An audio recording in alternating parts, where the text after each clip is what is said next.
that is very vital to her, and they're like, "What are you, stupid? Why would you do this?" They both agree. They both agree. They're like, yeah, you bugging. To show that she isn't a superhero. Yes. Right? She can get beaten, right? She takes a lot of punishment in a lot of these fights. Every battle is like, she is fighting for her life out here, bro. Like, it is. Companion C. I'm not going to say their names, but you'll be fighting Companion C. Companion A saves Companion C, and then Seto saves Companion B, and then Companion B and you save Companion A. Like, this is...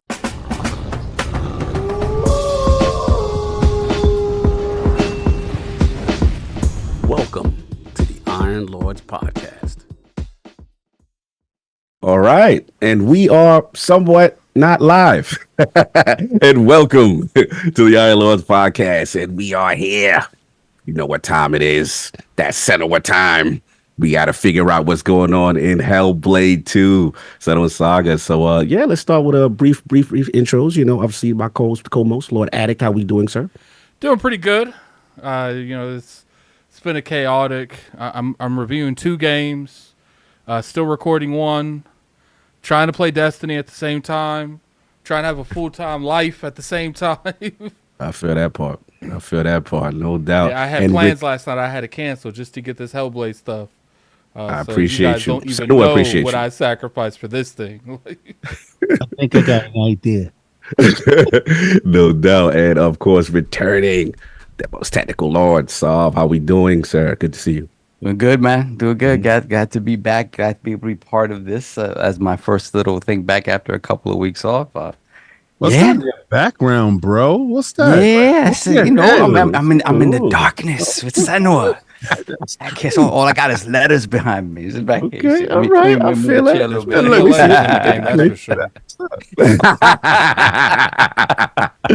No doubt. That's it, sir. That is it, sir. Glad to be back. No doubt. And the Ascended One, Prophet of Xbox himself, Lord King. How we doing, sir? Review time. I'm doing incredible. I just really want to, thank, Xbox for sending out, the 4 copies.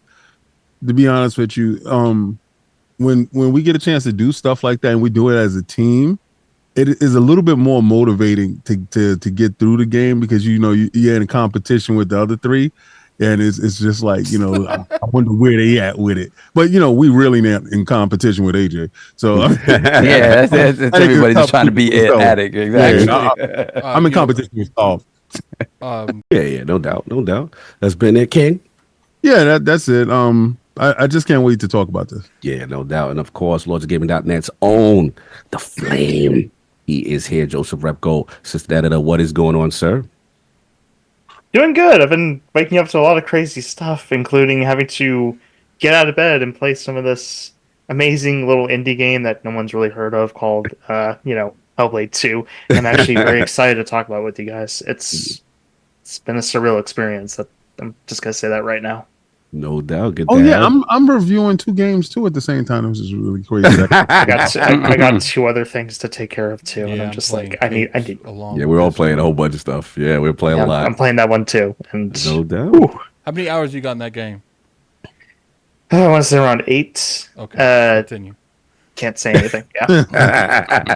And we will respect embargo. So, you know what we're here for, as I always say. You know what time it is, the main event. Hellblade 2 in the Lord's hands. So we just want to kind of start top level thoughts. A lot of us have played the original, and now this is coming to the sequel, one of the more highly anticipated titles for Xbox software lineup, especially this year. So just top level thoughts, and we'll go, I guess, in order of gameplay time, I guess, basically with Addict. So I'm assuming because of schedules and stuff like that, maybe Solver King may want to jump in first as far as just top level thoughts of what you experienced so far. You don't have to go crazy in detail, but just how we feeling right now. Okay. Yeah, and say what chapter you're in if you know. Yeah. Well, I don't look at the chapters. I think by what you told me, you're about to start chapter 5. So I'm for me. You're kind of where I am. Yeah. Okay. Yeah. So I did some major stuff, but my overall feelings of it is graphically, the game doesn't look like when. Remember when we saw the trailer and she was chanting and she was like, "Yeah, yeah, yeah, yeah, yeah, yeah, yeah." Okay, it's not that, right? But it's not off too far from that. Okay. So very it feels right. It feels like they're on the right path, like with what's going on so far. So I guess I'm close. I think the game doesn't allow me to know where I'm at. Yeah, it And doesn't. Unless like you leave and go to the main menu, you don't know what chapter you're in. Yeah, Yeah. if you go into the chapter thing, it'll tell you. Otherwise, it's not I telling don't you. do that. I my quick resume is on deck. Mhm. It's just my level of immersion.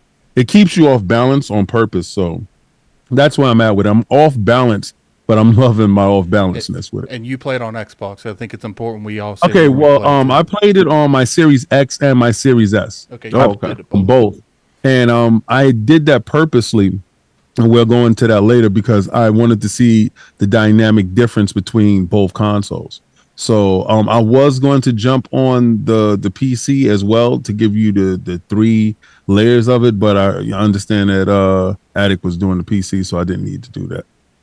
No doubt, no doubt. So I think you're up next as far as gameplay time, and obviously we're so happy to have you. So we want to hear, just top level thoughts. Hellblade 2, your experience so far. From what I played so far, it feels like one of the most aesthetically beautiful kind of deep sort of personal stories I've ever seen in gaming. Wow. It's really on that level when it comes to production value and the sort of the narrative that they crafted. I think there aren't too many that are up there with it, especially with the level of, like King was talking about, fidelity, and they really crafted something special in that regard. But it's more of an experience than a game in a lot of ways. And some of the things that I feared about, kind of things that they would change from the first one in terms of combat and things like that, I don't really think they've addressed in any real way. So if you're looking for more game in terms of like, hey, the skill trees and things of that, this is not that game.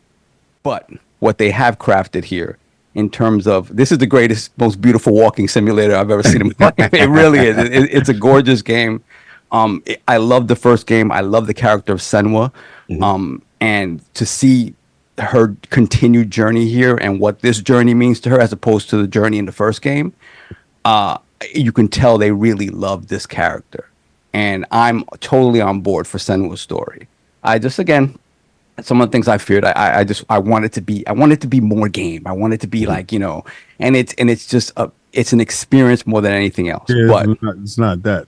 yeah, it's not that. But the experience I'm having, looking at it through that lens, in that context, is head and shoulders above what the first one was, for sure. Oh, yeah. No doubt, no doubt. Lord Attic. Let's get to the three finishers. We'll do that in sequence. So, but again, top levels. You did the entire experience. Obviously, you're coming off of recently doing a playthrough of the first Hellblade, streaming on Attic Arena and LP respectively. But what's your thoughts? Just top level Hellblade 2. Now that you got a chance to experience it. Communication. What did you play it on? I played it on Steam. Okay. Oh, played on PC. Okay, yes. Strictly on Steam, and I gotta remember that Xbox codes usually just cover the whole gamut. And Yep. but being on Steam was good. We'll talk about Did it more you in try detail. it on Ally? Yes, I did. Oh wow! Oh, you did try it on the Ally. Do you want to wait for that for the graphics part? Or you? Yeah, we can- Yeah, okay, we'll get to Wait that. for that. So, Okay. beat the game. I played it on the Windows Store on the Okay. PC. Okay, wow. For the most part, I had no issues. I did feel like it was optimized correctly and it ran correctly, but there was a lot of like pop in. Did any of you guys get that? Like pop in?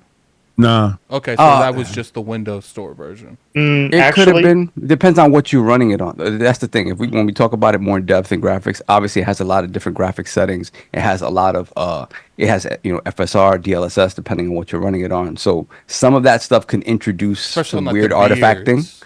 Yeah, like weird artifacting of the beards, the grass, things like that. Really? Yeah. Oh wow. Only on the Yes. grass. I noticed that on the Series X version where there is artifacting on the grass. Yep. In the distance, obviously, which you're not really going to look for unless you're looking around the environment, like certain scenarios, which we'll get into. But it's not like you're gonna see enemies pop into existence in front of Yeah, you. none of that. None of that. So Okay. You wouldn't know anyway. It play, moved too fast. played it on the Wait, Windows what? version, and from playing it, from playing Hellblade 1 so recently, I could safely say that Hellblade 2 is like the safest route they could have possibly went. No doubt. No doubt. Flame, you about to jump in there again? Again, what you played on, and then obviously the top level thoughts of Hellblade 2. So I did play it on Series X, and thank you very much for allowing me to play it. I did want to say I want to play off both what Addict and Sav has said. This is probably going to. It's. I'm a little worried about how the internet's going to take this game because considering how it's been marketed and has been shown off recently, it would show. They're showing very little of it, and there's a reason for that. It's very, very akin to the first game in a lot of ways. It's there's only slight deviations, and I think people are going to have to come to terms with that because at the end of the day, this is a sequel to Hellblade. It's not going to be like a Devil May Cry or a God of War type experience. It's exactly what you would get out of that first game, just a little longer. All right. Yeah, I mean, I'll echo if you guys are finished. Yeah, the same thing. You know, top level. Obviously, I'm playing on Series X exclusively. My mentality coming into it was just, you know, I guess once Ninja Theory put out what the expectation was as far as game length and what they were trying to accommodate with this, that kind of dispelled my thing of, oh, okay, I'm gonna looking for this, you know, open world or, you know, 20 to 30 hour experience. So yeah, you know, I'm coming off of, you know, Hellblade, the initial one, and which is a very personal story, which I really loved. And then I wanted to see how they attached it. So again, just top level, we're gonna get into other stuff, is wow. I'm pretty wowed right now by a complete package of things in the way they put this whole package together. And we might as well, because I think the elephant in the room, I think we all want to talk about right now, I think we should just transition, is graphics, because it's hard not to talk about it, right? Because this is literally, so I'll jump off a little bit with this in the sense that, look, you know, we knew this game was, again, showcased, I believe, with the Series X debut. You know, as King mentioned, with the, you know, the expressive faces of Senua and the, you know, actress, and, you know, this thing right off the bat is an amazing looking game. This is a technical tour de force for me as far as how next level graphics and presentation should be. It gets to the point for me where it is almost like it's so seamless transitioning between them doing some type of storytelling, and then there's parts where you're suspended in disbelief where you go, wait a minute, I can actually control this part right here. Like it is eerie to me how that normally in games I could tell the break. I could see, okay, this is when there were times I'm putting my controller down. Like, yeah, what's gonna happen? And they're like, no, you get in there and do that. So that's when I seen, okay, this is something really, really special. So I got a lot more thoughts on that. I don't talk a lot, but graphically, I mean, wow, this is impressive stuff. So again, I'll open the floor. Anyone could jump in as far as where they're at, as far as the, you know, the graphical aspects of Hellblade 2. Well, the first thing I did was put on the first trailer when they initially showed the game, and we was all in disbelief when they showed, you know, the giant baby and all that other stuff, and everybody was like, "That can't be it." And I'm like, "All right, it's not, in a sense that when they zoomed in on her face, it was certain details of the face that I went back and I watched, and I said, okay, well, maybe I didn't make it that far in the game for that level of face paint to be on her face, but minus the face paint, that's it. Like the teeth, the expression, is certain scenes where I'm like, is this really going down? And I'm controlling this and I'm moving it around, and then I'm looking at the world, I'm looking at the water flowing, excuse me, I'm looking at the rocks, I'm just, it's just, I can't believe that the sensory effect that this game has, because it has an audible feel to it. It's very visceral. It's like every aspect of it, like the sound is very visceral. The graphics is very visceral. It's like everything is so intense. Yes. It makes it assaults your senses. Right? If you're not ready for it, it's certain parts in the game. If you're not ready for it, the way they present the graphics and the sound and the mood, it will put you in the space that she's in. And if you have any of these phobias, because it attacks all of your phobias. Mm. Right? This if you have a water phobia, if you have a fear of tight places, if you have a fear of being alone, if you have a fear of the dark, it's just if you have a fear of violence, the game doesn't shy away from phobias, and it attacks the phobias in the sense that it places you into these phobias that you'll suffer from PTSD by the time you finish this game, because it is the most intense experience that I've played in a video game to date. And I didn't expect this playing the first one, right? Playing the first one, and it was many years that I played the first one, and I went back and just checked some stuff. Mm-hmm. This is so far beyond what the first one was trying to achieve. This is what they got with money. Like, okay, now they got somebody giving them the money to go and exploit. I don't know what motion capture they're doing for faces. I don't know what digitized, whatever the hell y'all doing for faces, but I can understand why you are the envy of every developer in the business right now, because the facial animations looks too it's very hard to put my finger on it because I haven't seen it done, right? So if you're the one of one, I can't compare you to anything else because there's nothing to compare you to. And I know that sounds like hyperbole, but trust and believe, when you get a chance to see it, you'll understand what I'm talking about, because it's what we wanted it to be, but we didn't believe that they could deliver, and delivered it. So that's shocking within itself. That's the reason why I never went back to the menu, because I'm just like, I'm gonna leave it right here, and quick resume allows me to get right back to the action where I was at. So it's just the assault on my senses still has me in shock, even trying to describe it, because there's no adjectives that I can actually get across to you other than I feel immersed into one of the deepest and walking sim. I don't want to use that word because it is so much more to it. That okay, there's no prompts. There's minimalist, very minimalist. Yeah, yes. no sort of UI really. Good point. Good point. Nothing. It's zero. It's a movie. Like it feels like a movie that you're playing, but there's no, when you go to something, you press X. That's not there. Like even when you get hit, there's no bar to let you know how hurt you are. It is a one of one, and it is the best one of one that I've played so far, to be honest with you, because I don't want it to end, and I'm anticipating the end coming at some point, but I'm fearful because I'm enjoying so much. Sorry for talking so long. No, you good. You good. You good. No, you're all good.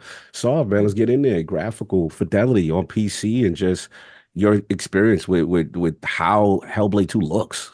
Yeah, well, like I said before, it's the prettiest walking simulator I've ever played. I've played a lot.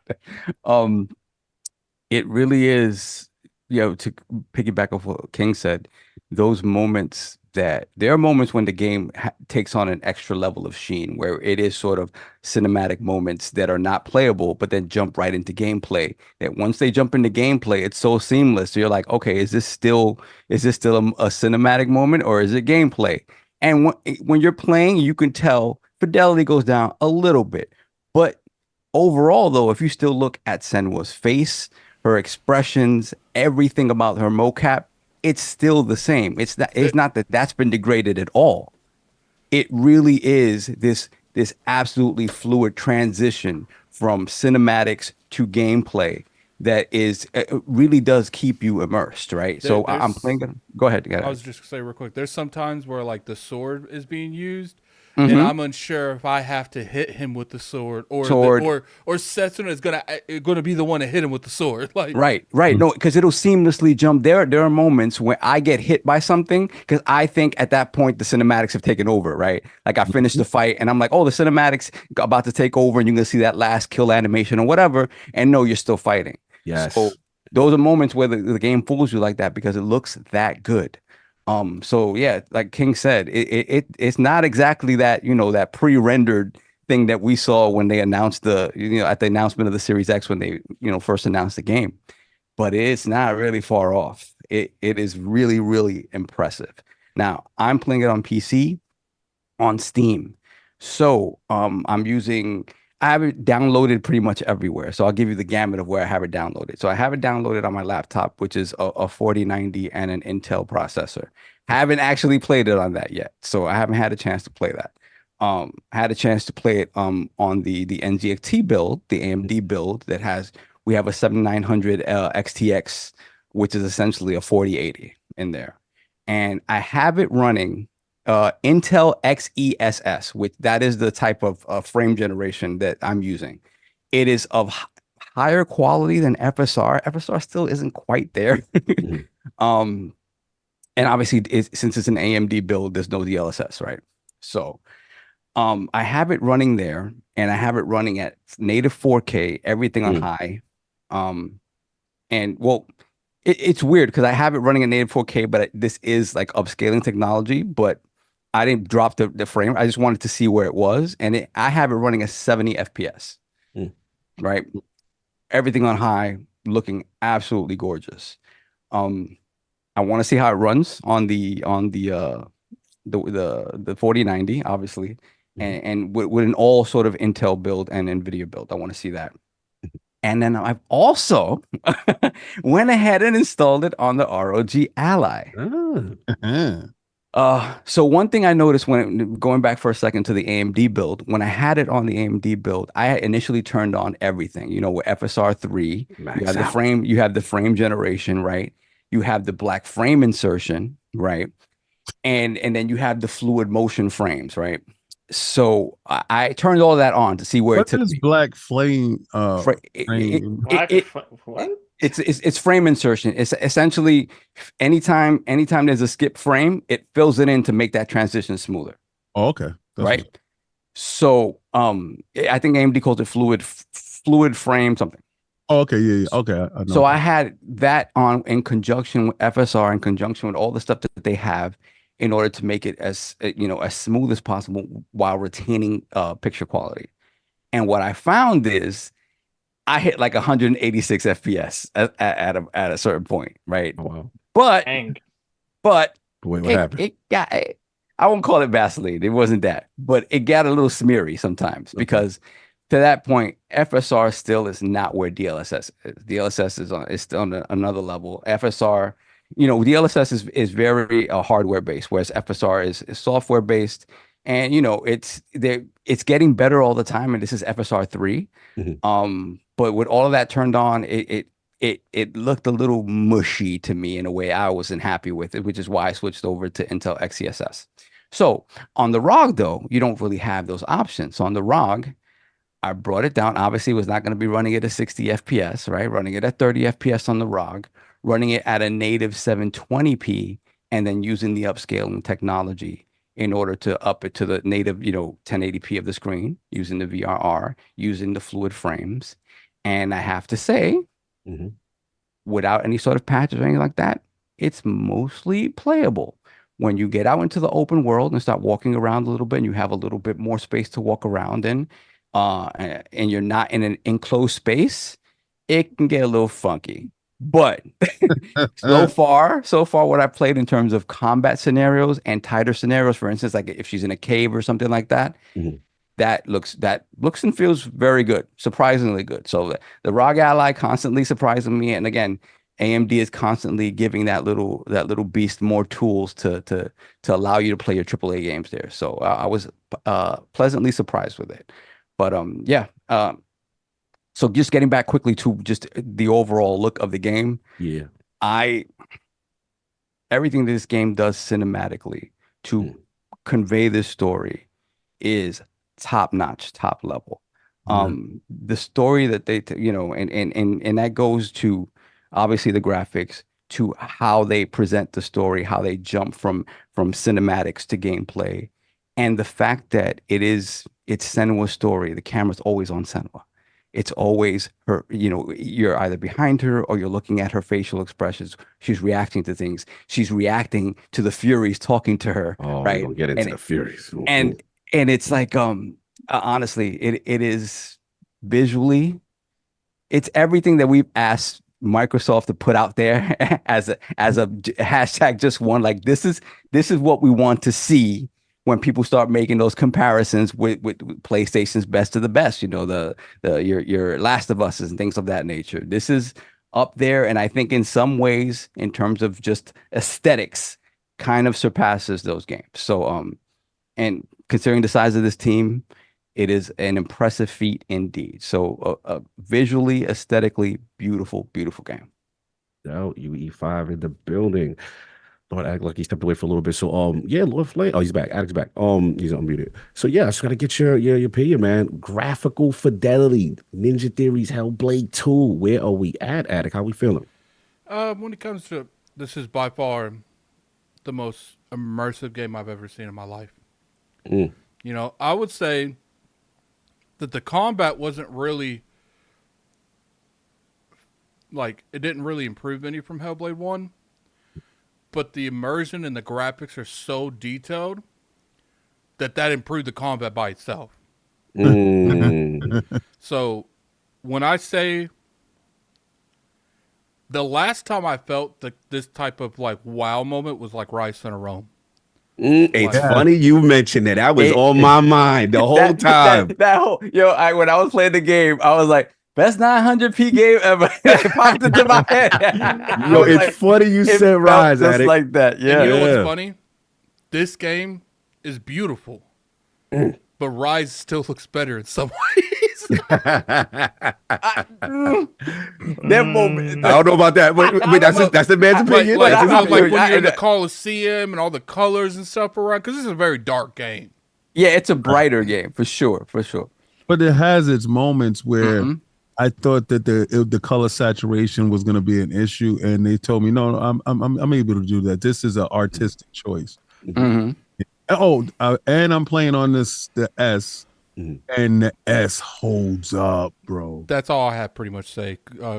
King, so you take over. No, it was just the S. I didn't talk about it because Solvin gave you all the configurations for the PC side. I just want to know. I want everybody to know if you do have an S.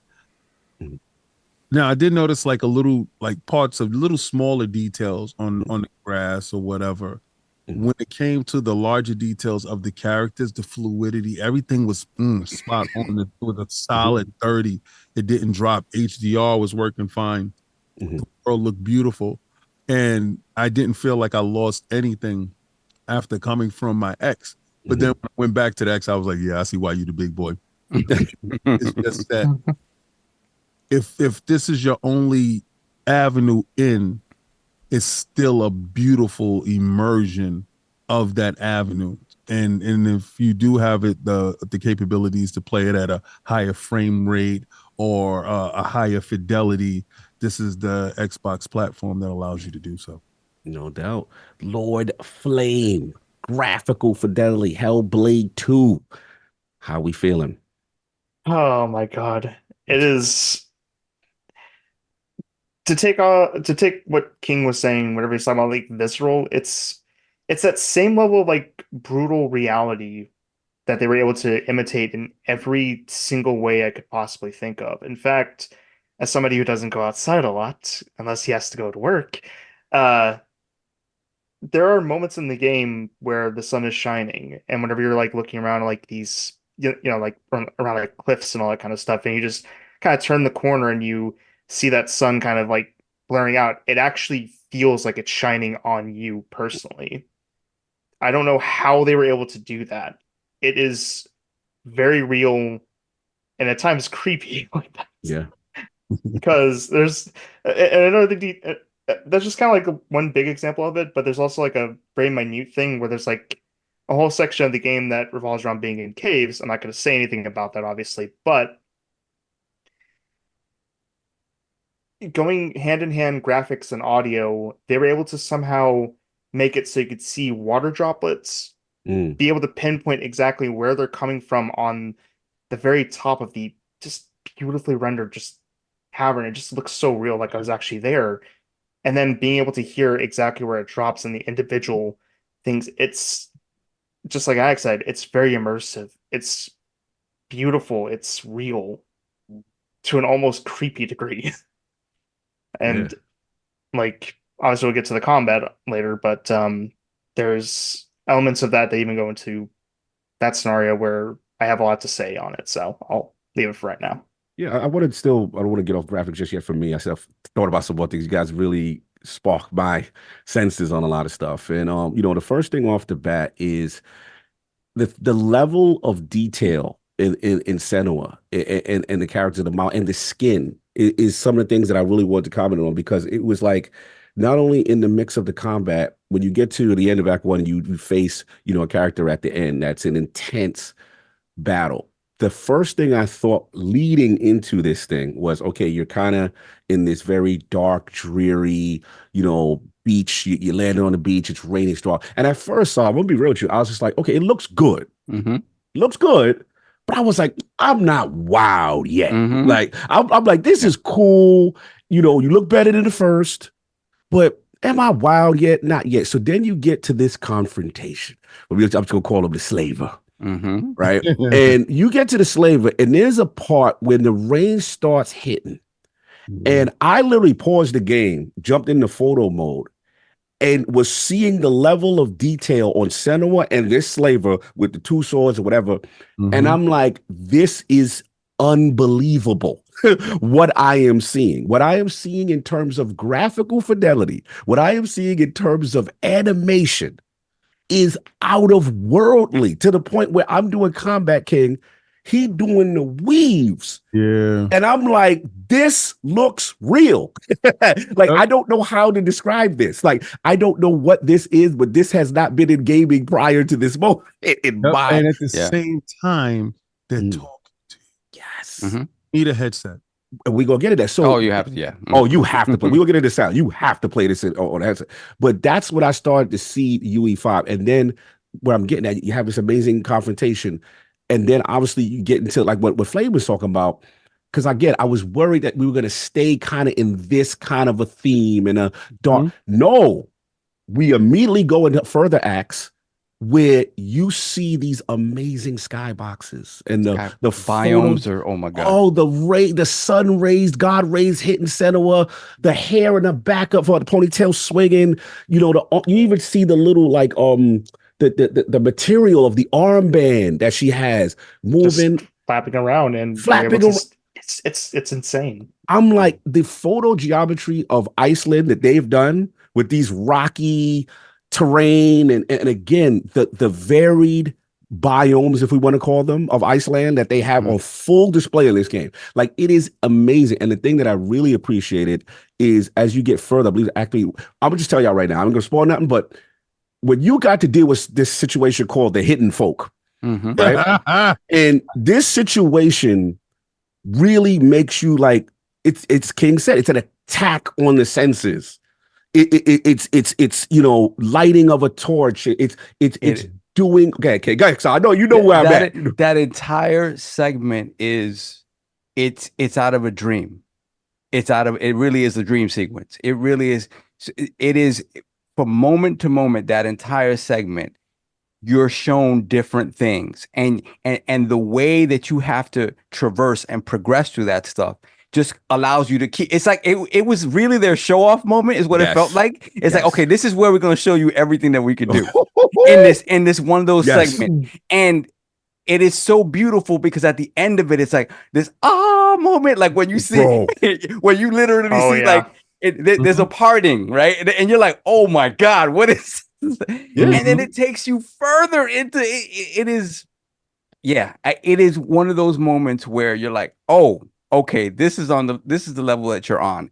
And the fact that, like we talked before, they weave that so seamlessly into the actual story itself, from gameplay to combat. It really But immerses you in it so much that it makes you really care about Senua that much more because of the closeness, the literal closeness that you feel to everything that's happening. I was graphically impressed before the hidden folk.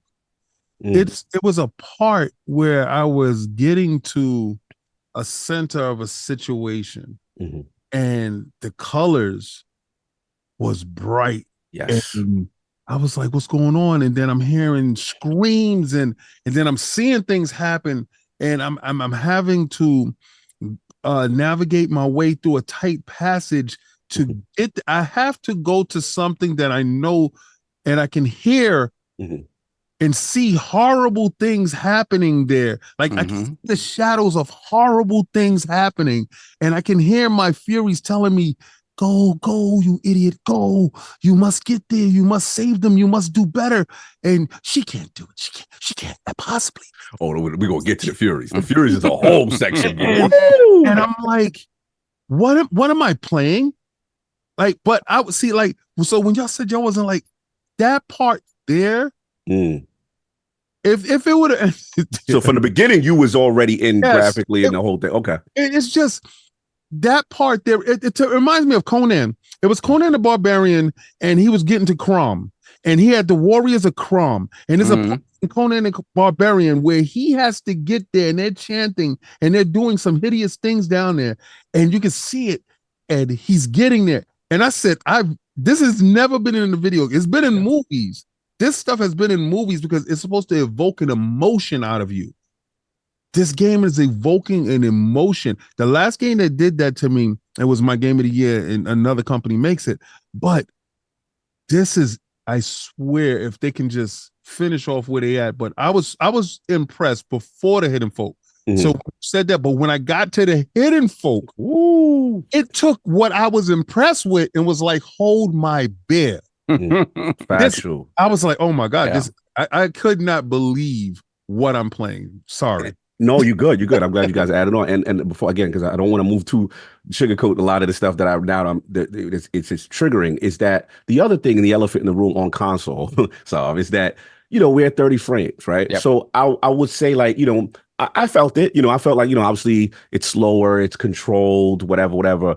However, again, I believe it was Act 3 what King is talking about, and again dealing with the Hidden Folk and other situations. There's parts in this game where the ramp up to, oh no, this is not 30, this is 60 right here. There is a ramp up and mechanics that are used that involves the speed of Senua to get out of certain situations. And the game is moving at this frenetic pace in those situations. It took me aback because I was just like, wait a minute. I thought we weren't supposed to be doing that. Like I thought it really felt that much smoother in those scenarios. I know exactly what you're talking about. Okay. It was just so smooth. There's a lot of stuff happening there. That's crazy. Tons of stuff happened. Things exploding. You're trying to survive and get out of this situation and fight for your life. And trust me, Realm of the Lords will listen. I'm trying my best not to spoil because these are really intense situations and figures you have to deal with. But at that point, I just took a step back and I'm just like, wait a minute. This is them pushing this engine and doing things that I wasn't prepared for. Well, I'll let y'all continue to add on if y'all want to. No, I think when I talked about my segment, I focused mostly on performance, right? And I completely forgot about the mocap. Yeah. Oh my God. The level of realism in her mannerisms, in again the way she moves and speaks, her lips move, all that stuff, the way her eyes react. It is next level stuff. It is next level stuff. And it immerses you that much more in her story and invests you so much more in what she's going through. They did an amazing job with that. And we'll talk about that in the combat section as well. Because it shines there, right? I have my issues with, the complexity of the combat, but I really would like, again, in terms of animations and to King's point, that word visceral, everything feels heavy and very, and like it has oomph behind it in a way that it's you're not really gonna feel that in a game that looks very gamey, right? You look at these characters and they look, the uncanny valley is really disappearing. It's kind of crazy. Yeah. So yeah, excellent job all the way around. They really, really did. This is a special looking game, up and down. Absolutely. King Sally was going to say something. I was going to just No. add on for you. Yeah, I was going to add on for you before we move on now to combat. But the last thing I will say, which was also a graphical surprise for me, was again, obviously, they are telling a specific story, but the thing that impressed me was, oh no, we're going to deal with other NPCs in this world. Mm-hmm. And they are going to occupy this screen with you. Mm-hmm. We are going, said the first game, it really wasn't much of that. No. It's a lot of what Senua was dealing with internally, but this is like, okay, this is Senua and the world and what is going on and who you interact with and how they view her. So from a graphical, we'll get into lore stuff, but from a graphical perspective, I was very impressed that I'm like, oh, we doing this together. You know what I'm saying? I'm like, oh, I didn't expect this. I think this is my journey for me. No, I thought I found out the secret, and I was like, yeah, y'all can't do more than one NPC on the screen. That's what I thought. You know what's funny though? Yeah. And then you see 4 and you're like, oh. I have my camera up because it keeps overheating. Oh,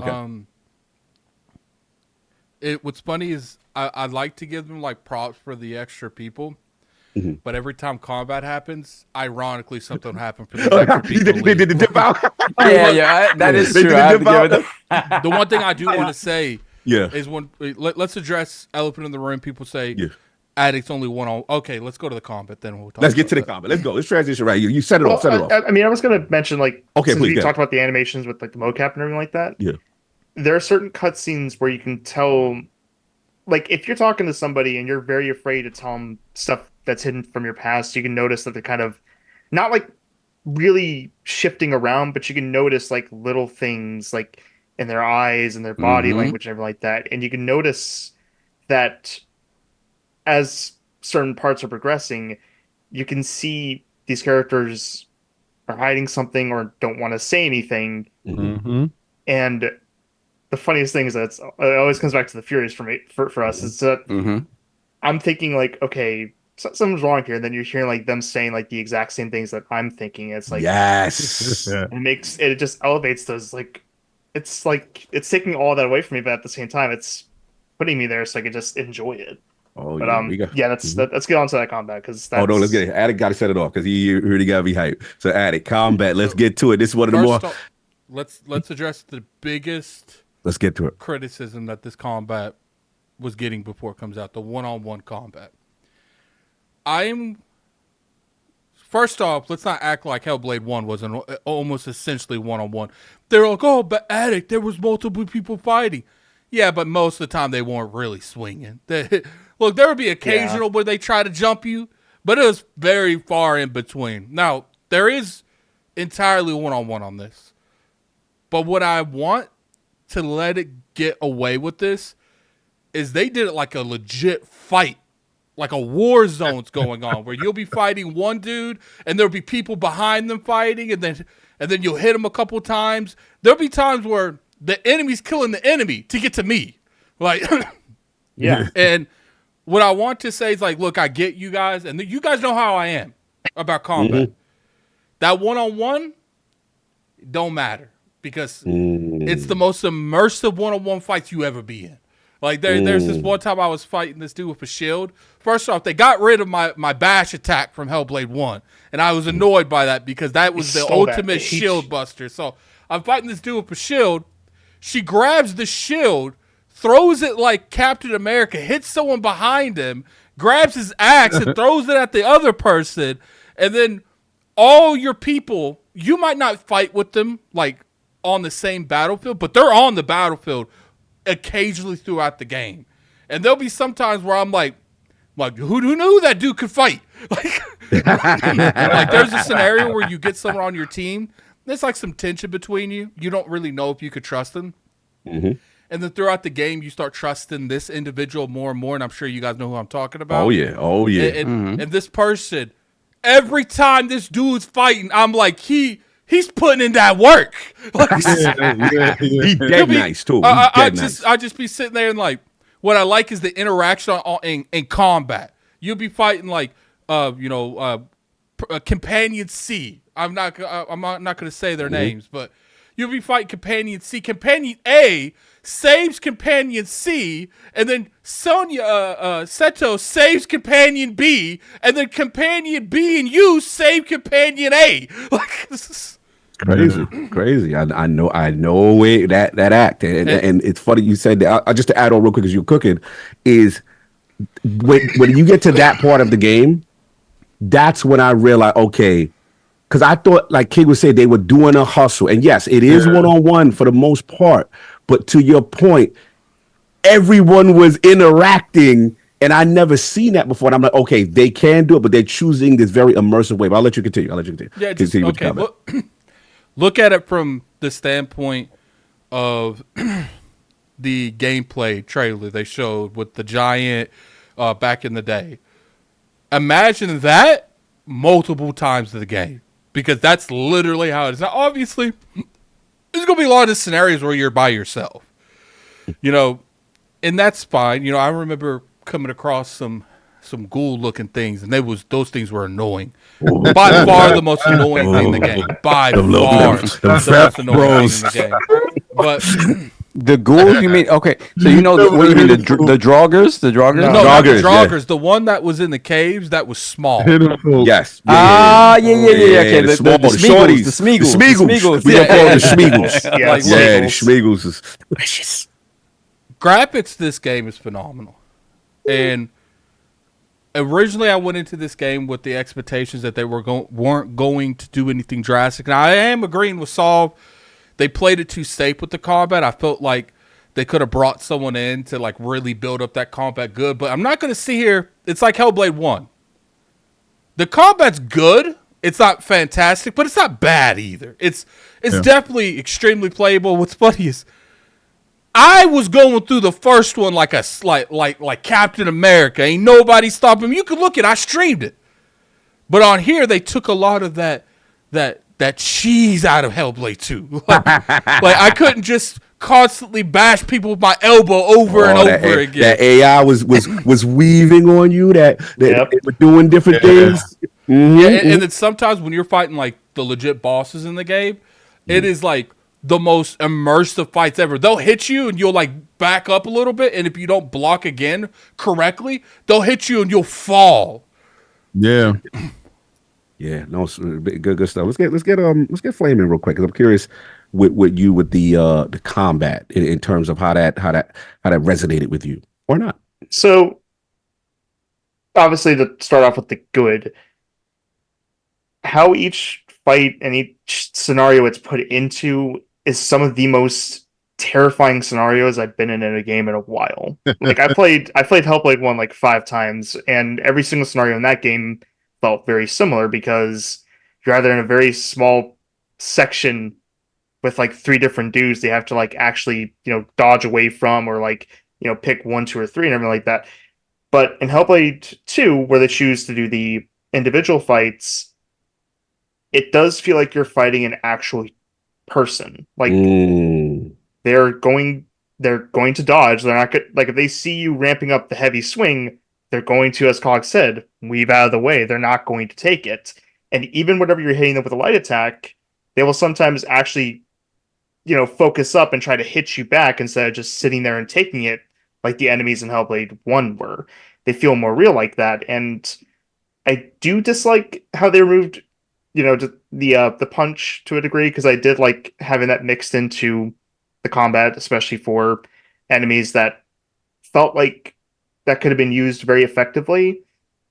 And there's also this other little intricacy of combat in Hellblade 1 where you're able to like sprint and like, charge at somebody with a sword and everything like that. And that's gone in this one. And I'm not sure why that's gone, but at the same time, I can understand that it's probably to prevent people from running into somebody that's probably going to hit you with a 2-handed axe and kill them within a couple of shots. Who knows? But overall, though, the absolute best part of the game for the combat for me was this ritual that happens very early in the game, and it's in trailers, and whenever you're just seeing everything just like moving around and you're wondering like, okay, am I going to get attacked by something else or just, get focused up on one person? It's at least giving you that rush to kill the person that's in front of you. That way you're not afraid of getting jumped by somebody else, because some people that are running around in that area are going to tackle the person that you're fighting so you can focus up on somebody else. It's there's a lot of there's just a lot of like little things that make it very real, and just I don't know, like the whole game just feels like just something that you can actually see happening in real life. I don't know. It's hard to describe, but I really did like what they did, although some of the stuff was removed. I would have preferred, but it still felt amazing, especially for the Smeagol's, Yeah, because shout out to Spiegels. and the pairing too. I like how it's more strict. I Yep. actually like that. I actually like that choice, because it's very generous in the first game, so it just felt a little too easy and just lets you get away from stuff. But yeah, No doubt. King, man, let's get to it. Let's get to this combat. Let's talk about it. Well, that was my first fear, right? Was the combat, because you don't have a weapon when you first start off. And I'm terrified. I'm looking for stuff. I'm like, I gotta give me something. I said, because these guys are brutal as hell. But then I do get a chance to get a weapon, and there is a small sense of hand holding, right? Because the first initial combats that you do get, it allows you to build up to what you would consider a mini boss at some point. And when you do get a chance to interact with this character, he does introduce different things to the combat level that wasn't there initially from the Dominions, right? You could tell that he is a mini boss or a boss character, and he demands your focus. That's where I learned the parry. That's when I learned a lot of different things to get me out of those scenarios with that first mini boss or boss character to end it. I guess it was ending a chapter. Remember, guys, I didn't pull out. I stayed totally immersed into the game. So that technique flowed further into the game. Every scenario of combat got progressively more intense. Mm-hmm. And like the earlier combat on like the ones earlier, it was like, okay, you're fighting these guys and you can pretty much understand what's going on. Then you're fighting these Draga dudes. The Draga. And it's getting weirder because they're more bloodthirsty and they're coming at you in a manner that is more animalistic. Then you get to the subhuman situation where you're like the folk, and it's like, what the hell am I fighting here? But the combat gets more animalistic and more crazy, and they're attacking you from so many different angles. So I can understand why they narrow it down to a one-on-one to focus, right? Because if it would be comical if they were able to allow 4 to 5 different animals, creatures, humans, or whatever to attack you at the same time, because then you would have to have a lock-on button, and it takes it out of what they're trying to give you. They're trying to give you an intimate, personal connection to the characters that shows you combat in a wild way, but slowing it down just enough for you to interact and understand. You have to be in that moment. And when you beat each individual fight, it's a victory. Preach. Because you're like, is it over? And you can see your character like, who's next? Like, because you built it up. And then there's a smaller mechanic that if it's kind of like that, the elbow, the shield bash, and I can understand why they took that stuff out from the first game, because that smaller mechanic that you're able to use to give you a brief window to give your combinations off, to give you some type of leg up and help build that meter back up, because that's the only interface that I can see in the game, to be honest with you, because it's on your hip. Yeah, and you focus. can see it when it focuses in. Have you ever tried to focus while you was fighting? It's the wildest thing, yo. Like it's the wildest Just thing. holding the focus. Just Yeah, hold I just did it for no reason, and they say, "See him? You see him? Do you see what he's doing?" Like, I'm just like, this game is so insane, Mhm. but the combat is so because I love boxing. I love Mm. one-on-one combat. I love it's me versus you, and I gotta get out of here. Mm. They gave you that with every intense battle, but they understood each fight can't be the same and they have to ramp it up. So I can't wait because I'm just after the hidden folk. I can't wait to see what else is next because I ran into a whole militia of individuals that I didn't think could be on the screen. Let me explain to you, again, without spoiling. Right. If you loved what you loved at that point, Right. in my opinion, Act 5 is a tour de force of combat on display. Wow. I was impressed because I know you guys are there, and I know Flame and we're here. I was impressed prior to that part. Don't get me wrong. Right. But Act 5, in my opinion, is when they really blew the doors off and showed me the true potential of what combat could be in this style of a game. Because I didn't think they could pull that off. Everything they did, I was like, wow. But until I got to that point, I was like, okay, I have no more questions. I am not doubting anymore. You have chosen to go this very specific cinematic route because there are times where, oh no, we're going to show you we can do what you think that we can. Right. And I'm like, oh, okay. You know what I'm saying? Kind of thing. I just wanted to put that out there, put that out for you, for those who are a little farther on. Yeah. It's just a lot of times I had to fight myself in saying that I wanted the combat to be more reflective of other games. And then I had to take that back because it would not be what they wanted to present, right? Because every time I said, I think I figured them out, they said, no, this is an artistic choice. It's a reason why we're doing this. And I can't wait to see the payoff of this because I know it's a payoff because every time I get to do a puzzle, every time I get to a combat scenario situation, it's a ramp up, build up to it. And it has an ultimate payoff. Every fight doesn't feel empty. It feels like it leads up to a bigger something and it's a payoff to something else. So, we're limited in what we can tell you guys, but understand that every combat is going to get to a point where you're going to be the lord of the combat because I got to a point where I can see stuff coming and I can block and I can parry and I can feel good and confident in fighting. And when I think I got a grasp on it, they introduce another character that says, you do not have a grasp on this. I can shoot fire. And I'm like, oh, I didn't see that coming. And I'm now. I'm like, okay, so I got to dip this way. And it's just so many different layers to the combat. I understand why they remove certain things in order to make you focus on what they wanted you to focus on and not rely on something that could be seen as cheesy or something of that nature. I understand it.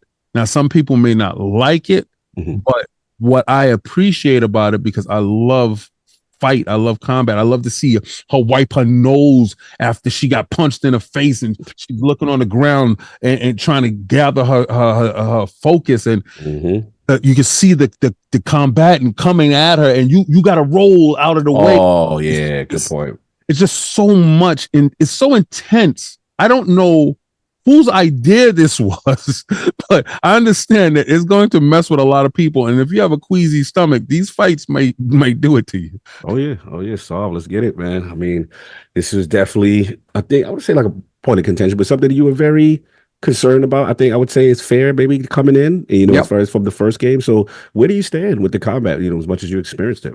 Yeah, you guys are definitely more positive than me. Let me start with the positive.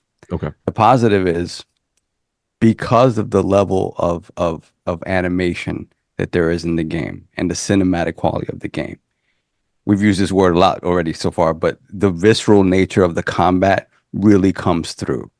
Every thud of when you parry something coming in, or when you block something coming in, or when you get hit and you get dropped down to your knees and you have to block and parry from your knees, or like King said, roll out of the way. Everything they've done to combat in that regard to make it feel more realistic and heavy and high stakes works beautifully. It every single moment of combat feels like it could be your last, right? And Good point. they made sure to make it that way to show that she isn't a superhero, Yes. right? She can get beaten, right? She takes a lot of punishment in a lot of these fights. And I love the way they were able to do that. And when you do beat a character, you can see her like regather herself and then look around for the next one that's coming. And sometimes the next one is behind her, it'll grab her, and everything in regards to that, finishing animations, all of that stuff is so beautifully done that it does make you enjoy those moments so much that they don't even feel like gameplay moments so much as cinematic moments, because they are that beautiful and cinematic. And again, if you have a queasy stomach, there are some there you will see entrails and all manner of. So you want gore? We got that. Gore. You got the gore. So I love that aspect of it, and I love how that it is like head and shoulders above the original game.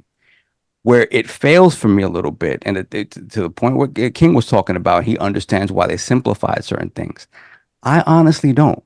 When I look at the first game, as much as I also criticized it for being simple, but the first game, and Flame alluded to this stuff, you had two things that are taken out from this game, which is the melee attack and is the run attack. Yes. Both of which, and in addition to that, sidestep counterattacks that were in the game are no longer there. It's just sidestepping, getting out of the way. You talked about characters that throw out, there are characters now that after they will attack you melee, and then all of a sudden they throw an axe at you and you got to parry it or block it from a distance. Or the same thing, fire wielding characters will fight you melee a little bit and then back up and try to set you on fire. And before, you'd be able to sidestep this stuff with an attack.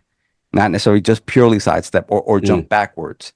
Now it's just you're getting out of the way, and the animations are so beautiful and realistic that you kind of understand like why they simplified it, because it's like we would have to animate all of that stuff. And maybe, who knows, maybe that's where they kind of said, okay, we can't do all of this stuff. But it's disappointing to me in that regard, when I wanted it to feel, I wanted the gameplay to feel like I was, more in charge of the individual moves that I was, attacking with and things of that nature. Like in the first game, again, I criticized it for being simplistic, but there were a lot of sort of pre-canned combos that you can learn. There was, combos into finishers and things of that nature. And a lot of it stemmed from having those two additional moves that they made the decision to take out here. So for me, that was disappointing, because again, one of the things I wanted from this game, it was to make it more for the people that love combat gameplay, right? To really get in there and us fighting game fans, we all know, right? Obviously, it's not a fighting game, but for me, I like the combat in God of War and things of that, where you have this huge skill tree and things like that. And I wasn't expecting that, but I was hoping more depth in that, so I had more options. And they went the route of cinematics. And it works well for the game. It does. I just, when I'm even comparing, and I stopped comparing it to other things. I was like, comparing it to the previous game. I'm like, man, why did they do that? They could have expanded upon that, still kept those moves in, added to it, and make it equally cinematic. And maybe they felt they couldn't. So I'm disappointed with the limitations you have in combat. Now, the moment-to-moment gameplay of it, it's simple, but again, it's satisfying because of how heavy it feels and how every moment feels like it's her last. Every fight, she is fighting for her life. Oh, yeah. She is not a superhero. She is not at all. She is a woman taking on like hordes of, and this is one of the things in the first game, right? There were moments you didn't really know what was real and what wasn't real in the first game. And this one, it does a better job of showing you, oh, this is the real world. This is in her head. Either way, both she's in danger of being killed in either scenario, right? Right? Get bodied in either, right? It doesn't matter, where it's at. So they've done absolutely a stunning job at making it a beautiful cinematic experience. I just wish it were more gamey. That's it. That's my criticism of it. I'll jump in. No, that's fair. That's fair, Saab. I think that you made a good point in reference to, I guess I would call it a combat design choice, so to speak. And Flame made some good points too, as far as things you could do in the first one. Yeah, my opinion was like, man, I think King and I come from that era of like we are wowed by graphical fidelity, but we're like, I consider being King the exposers. Like, okay, why can't you do this, or why? Yeah, why can't? Yeah, like I want to push it to the limit, so I want to see what little tricks maybe you did to get to this conclusion that we got now, right? To get to this setup. So I think for me, I came into it like, all right, you start off the game and you have some enemies. You're going on. You're fighting. The enslavers. I'm going to call them. You know what I'm saying? And I'm seeing combat. It's very slow, methodical. And it's heavy, like Sav said. But what I liked initially was like stances and the plotting and the way they come at you, right? So I'm like, okay, this is what they're doing. So in my mind, that's where we at. As King said, as you progressively go, what impressed me was the variations of different enemies, enemy types, and AI. Because we got Hellblade with our traditional light attack, heavy attack, roll, parry, right? The thing that impressed me was the AI is not going to just allow you to just go in there and mash all the time. You're going to have to figure out, and I know we're going to get to the sound, but this is where the beauty of the Furies kicked in for me. You're faster than her, Senua. You're faster than himself. You're waiting too long. And the thing, like it's an assistant, but it's almost like it's this all in real time assessment of what is happening, who you're fighting, and if you're messing up, you cannot die here. So not like this. You know what I'm saying? Kind of energy. Like I'm like, hey, yo, like I didn't think the Furies would make combat. Did you crazy. see where when you're fighting those one people, the Furies are like, they eat people, don't die from them. They don't want to die. No, the Furies are your Mimir, right? They are kind of your Mimir. They are telling you what's going down. Like, oh, behind you, hold on. Like, it is next level, and this is the part where really, I totally get. So it's fair that they did take some agency away from the play on certain things, but the thing that I like that really hit emotionally for me is I never really seen a game where if you are losing a lot, right? You get to that, what I consider the final stand moment. And most games, they're going to put the enemies over you, and we are ready to put the finishing blow upon you. And at that moment, I'm like, okay, controller, I messed up. I did too much. But then a part of me was like, just keep pressing. Let me see what happens. Was like, and I was like, oh, she rolled out the way. And it was so invigorating. So it was the part of me that was like, it gives me such an emotional connection to Senua with the way they did it. And to Saul's point, there are going to be some who are going to be like, you took agency, you took gamification away. But there are others that are like, I am so enraptured. I guess I lean towards more. That's like, I'm so more enraptured by what's happening. And it gave me the moment to push on. And like King said, every battle is like, she is fighting for her life out here, bro. Like it is, like Saul, you said it best. She is not a superhero. She's not. No, she gonna get snuffed. She gonna get jumped. They gonna play dirt. Like I saw the enemy throwing dirt in my eye from a distance. I'm like, y'all foul throwing axes. Like, I'm like, it's crazy. And the last thing I will say about the one-on-one thing that I think me and Attic really align with is that, yes, even though it's one-on-one, there are times where you get into a situation and then you get thrown into something and then bumped into a next person and the next situation pop off. And then, like, it is just insane what they're doing. And they definitely chose a very specific route. But I was still impressed on that. And then the last thing I'll say, which as the game progresses, was I felt the focus attack felt like my superhero moment. Like I was like, I earned this. I said, oh, you don't like this song? You like that? I forgot to mention this in my segment. All right, let's go.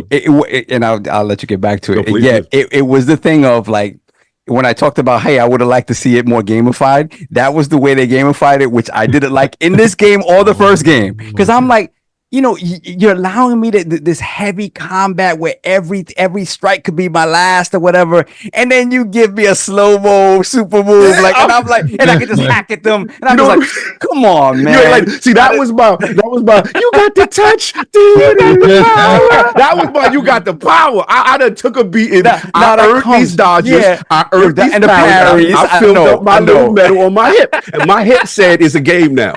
I was But like, I feel you. I didn't like it in the first one, and I forgot about it when I saw this. I'm like, damn it, man! Because you are so much faster than them. I'm like, oh man. You got the There are sections in the game where the focus is like a requirement for certain foes. I won't say exactly how, but Yeah, I think they did show them like a trailer, so I think we can talk about it. But it's like these enemies that look like, and it's crazy how they're presented.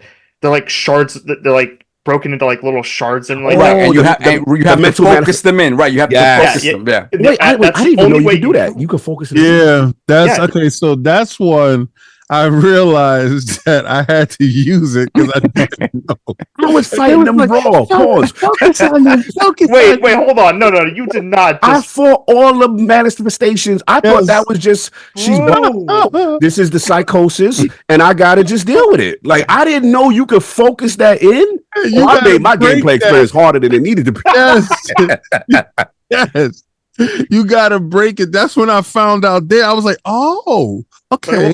But I will say those enemies in particular were just so, they looked so good, man. Like, I don't know how they were able to pull that off. It's like something you would see in like a 2D game, but rendered in full 3D. Like, just fragmented, there's shards of glass, something like that, but you could still see the regular enemy model inside. It just looks so good. I'm sorry. I'm gonna have to replay my session based on what y'all said. Jesus. All right, fair enough. Are we satiated on combat, or we want to move on, or how everybody's got off what they want to say in that? I was gonna say, obviously the elephant in the room. We've all alluded to this. This is what Hellblade is kind of known for, which is this unique take on sound, and obviously the Furies. Right. So, Attic, I know if you can, I want to set you off because I know we had some conversations, and I know this is something that I could tell you wanted to talk about in comparison to the first game. So, talk about the Furies, the sound of the game. How did it resonate with you, or didn't? And let's get to it. You muted. I thought the sound of the game was phenomenal, but I did not like the Furies. I felt like being around a bunch of people in my family that like have mental health and do have schizophrenia and mental diseases like that, and then like I want Seto to be like she's fighting with their inner demons, arguing with them, but I personally felt like going through the game, only people hearing those voices was me. She was I couldn't tell you one time in the entire game that she acknowledged any of them voices. She didn't really fight with them. She didn't really talk with them. Like, I never heard her even acknowledge that they were around. And there's a part where she says, "Shut up, I have to think." Yeah. Think, and the father. I'm sorry. It's in the caves. I think it's in the cave section. Yeah, okay. But my point is like they could have put little things like when it's like really negative stuff going on, where like she does that more often, like she combats with them back and forth more often. I wanted situations where she's talking to the NPCs, and when they're like, don't trust her, she's like I want her to actually say something out loud talking to them, and the other person's like, who are you talking to? Like, because I felt like the only person that knew Setsuna had mental issues was Setsuna. like no one else. That's my biggest like nitpick with this game is like I do feel like in terms of the way, because at least in the first one they had a little bit more relevance, like they would tell you if there's someone behind you. They don't really have that option in this one because you only have one-on-one fights, so there's not really any need to navigate through stuff like that. They will tell you timing sometimes, you got to be faster or something like that, but I felt like what makes this game unique is those voices, is the way they handle sound. And I did feel like going through certain scenarios. I remember there's one time I was in a cave and I was crawling this absurdly long tunnel that I'm just sitting. I got to the point where I was like this. I was on my phone like this. You just hold it up on the defense Yeah, because it's just like on the analog. and like a lot of the times when like the ghosts are talking, like or the voices in her head, like they're repeating a lot of the same dialogue. So it's just like I don't mind it, but at the same time, I do feel like they could have drastically done better. Like if there would have been times where the NPCs is like, should we trust her? Like because she's talking to herself. I felt like there was too much. It's like I said, if you wouldn't know those voices, you would think they were narrators. You wouldn't think they're in her head because she rarely acknowledges them, if any. Interesting. So, like the first game, I think you were looking for more of a interaction with Senua. Well, she interacted a little bit in the first one. I wanted that amplified. I wanted her to there was a scenario where, and then the voices would kind of like contradict each other, but the same voice, and it would say something like, "Don't trust your Senua," and then like 5 seconds later, they're like, "Why should she trust you?" The same one, and I'm like, I don't.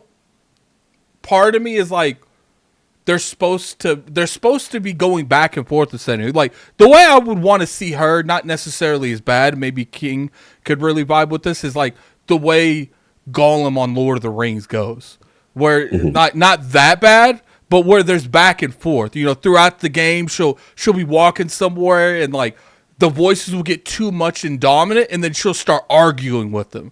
And I generally felt like you are playing the game and someone's narrating what's going on and their thought process. I never felt like the voices are actually in her head. Interesting. I felt the complete opposite. Yeah, I think one thing I think maybe take this into consideration is that in the first game, she's tormented by the voices.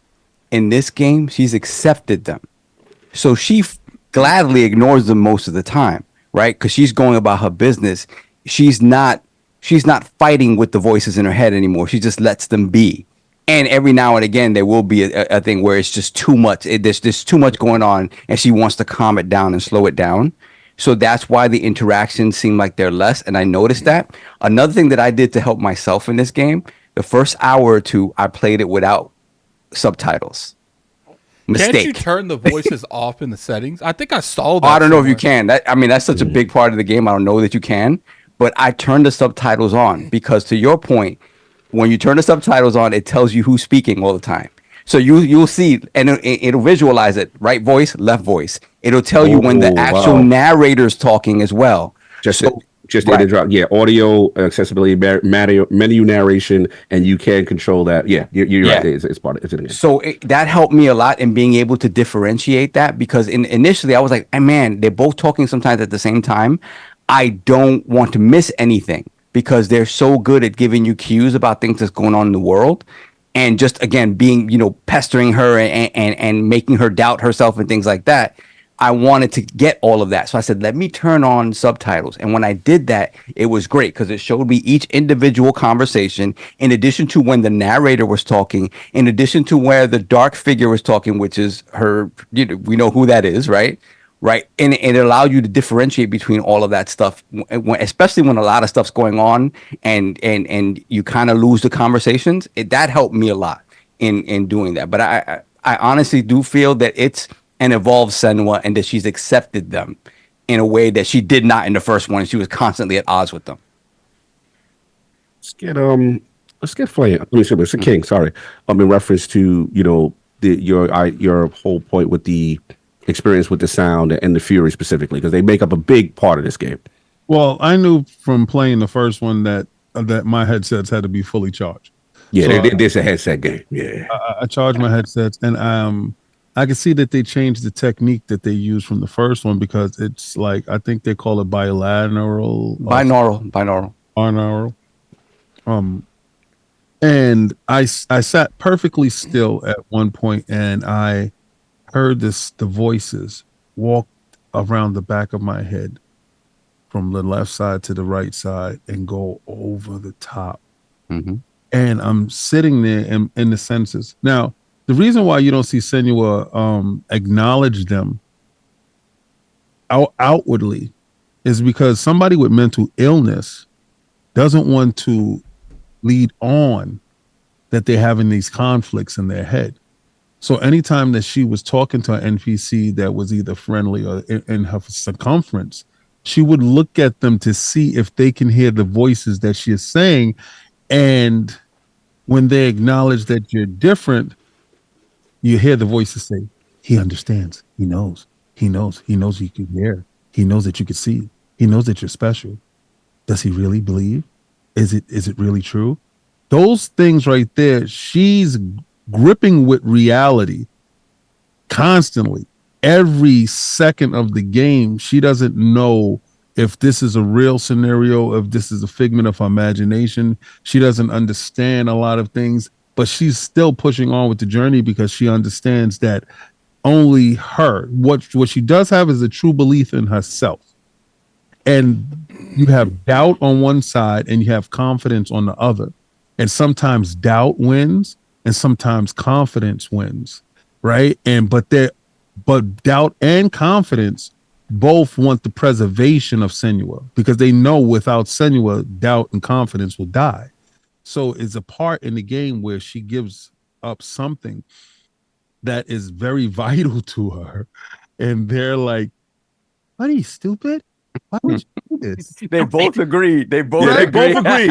They're like, yeah, you bugging. This is you should not. This is what it is. And I'm like, yo, they've come together because they've been fighting with her the whole way. I said, this is a moment. I said, am I doing something wrong? Was I not supposed to do this?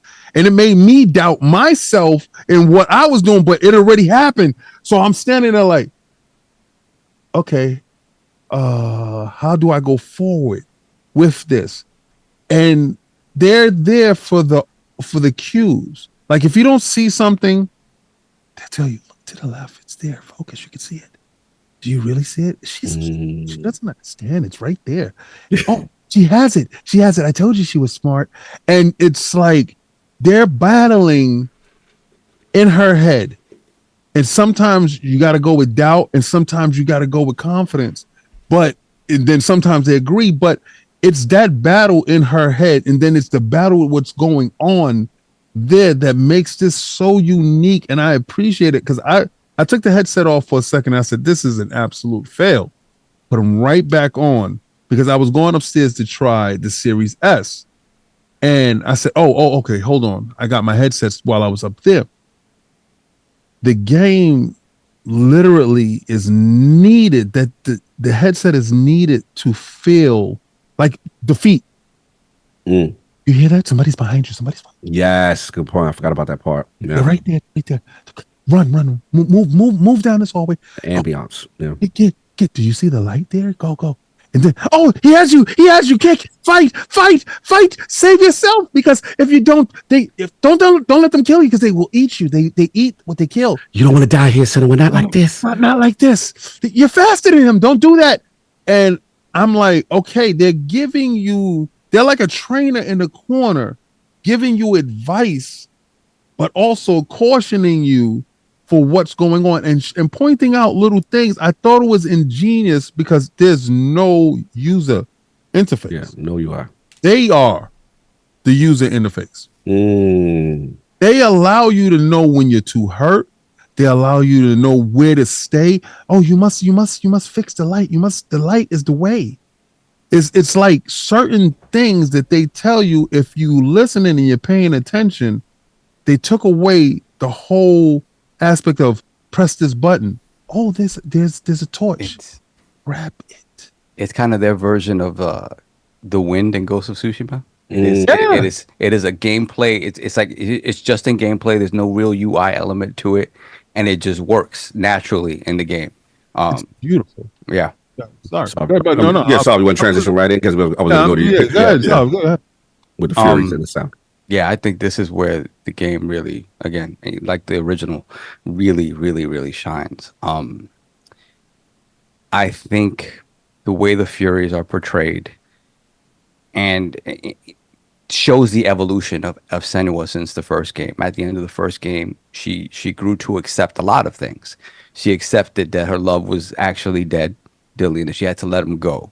And she accepted that the Furies were a part of her. And in doing that, she was able to move forward. Whereas now that first game was a very personal thing. And this game feels like it's more of the hero's journey, right? This is the hero where she's elevated now to be able to control that and become a hero. And to see those things still fighting within her is just it brings you so into her story and who she is. It made me fall in love with this character even more. I love the character after the first game, and it's thus far made me fall in love with the character even more because again, I feel like she's evolved in that she knows they're there, she listens to them, and obviously these are all things that are going through her head, but she's not in combat with them anymore. There's a synergy between her and them that she understands, and she still has other voices in her head of doubt. Obviously, the the voice of her father that's still sort of prominent there, and I don't know if you guys know. So, in the original game, there was a scene that you unlock, and I don't know, I forgot the circumstances under which you unlock it, that shows you the truth of what really happened, and he is the one who.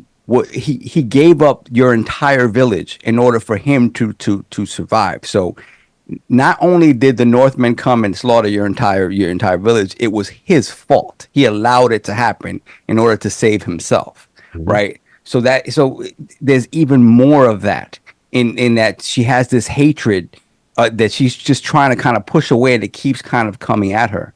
And the way it's presented is really, again, it's because you notice that when that voice comes out, the Furies stop.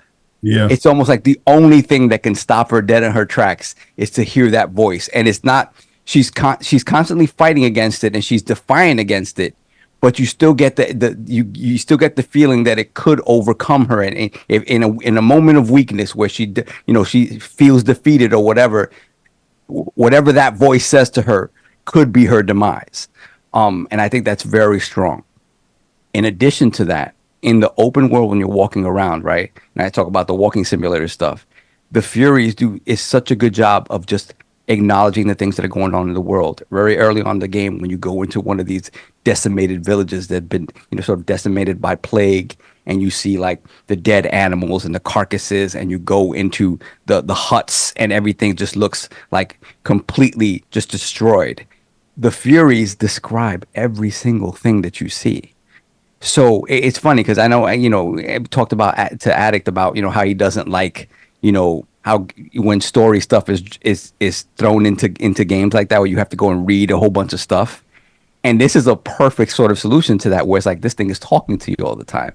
You're walking and there isn't a lot there, right? Basically what you're finding in the open world is little secrets and stuff that tell you like the backstory of some sort of a Icelandic hero, right? Or the story of the hidden folk. Did you notice that they made it to where in the original one, the moment you activate it, it stayed even if you walked away. Like right. In this one, you have when to you stay walk away, there. So you have to stay I didn't there. Listen to any of those. So they always got to do something to mess up Attic. But yeah, it's like I don't understand why like you give me dialogue and like now you got to sit here and listen to you got to sit here in this specific circumference to hear it. I guess I'm not learning about anything. You walked off about the great Celtic Warriors. The moment the first one didn't work and I knew that's what we were dealing with, I didn't even click any of the rest. Wow. Dude. Well, they almost got it. They almost got it right. They almost got him. But I to me, because when you walk around the open world, there's beautiful vistas, there's beautiful scenery. There isn't a whole lot going on, right? So when you're looking for, I like to look for secrets in the open world, and you start finding. You ain't looking for nothing. You sitting right there listening. You ain't looking for anything. But wait, so you didn't find any of the secret faces in the rocks? No, I found those. Okay. Those wasn't too bad. I'm talking about the sigils in the sigils. second one, where you'll sit there and like, and what's funny is they love putting those with they like putting those with puzzles. Yeah. So you'll find one in a puzzle, and you're sitting here trying to figure out the puzzle, and they're like, no, you got to sit here for 3 minutes while this person talks. I'm like, but I'm trying to solve the puzzle. Too bad. Well, I guess I'm not listening to this. You ain't with the history lesson. You ain't with the law. No YouTube yet. We ain't trying to do that. Oh my god! I like him because I get to hear Druth again from the first game. I get to hear his Druth. stories. I love that, and then the stories of the hidden folk, right? Although I've missed a couple of them, but yeah. So again, audio is chef's kiss. Everything about it is chef's kiss, and it is a big reason why I'm so invested in Senua's story. No doubt. Flame, audio, the Furies. Well, I touched on a little bit of it whenever I talked about like the droplets in the caves and everything like that. But I just wanted to say whenever it came to the Furies that I feel like everybody always has like that little bit of an inner voice, and whenever it comes to people with psychosis, I don't think they actually hear it like we're hearing it in the game. I feel like it's just more or less like she's hearing voices of people that she knew in her past, especially, her father, Zinbel, who always whenever she's kind of like on her own and realizing that bad stuff is happening, he's always there to punch one more time, to basically put her back down, because it's just part of his character and what was happening in the story in Hellblade 1. I don't want to give too much away from that, but I did like how they present. It's basically just like the first one, and I really do love that they didn't lose sight of that. And the thing about the Druth stories and the little things that are hidden behind the faces, we won't say what it is, but I do like, and I don't know if this was like this in the first game either, because the Furies didn't talk all the time. Like, whenever you were kind of like solving a puzzle, they would talk occasionally, but not as frequent as they do in this game. But whenever you're listening to Druth's stories or the stories of the hidden folk, the Furies are gone. You're just hearing that one thing, and it's almost like a moment of solace for her. Mm-hmm. And you're just able to relax, listen to this story about this man that explored almost as frequently as I think she is going to in the rest of her saga. But the audio is just, it's top notch. Same as the visuals. It's just an overall, like, the experience just feels elevated, even though it still feels similar. It just feels like it took that next step with all these like little intricacies that you can just appreciate. Yeah, no, well said, well said. I'll jump in. And yeah, you guys knocked it out as far as my thoughts. This is, to me, where Hellblade 2 separates itself from the pack. I think for me, this is where Hellblade 2 becomes its own subgenre, its own.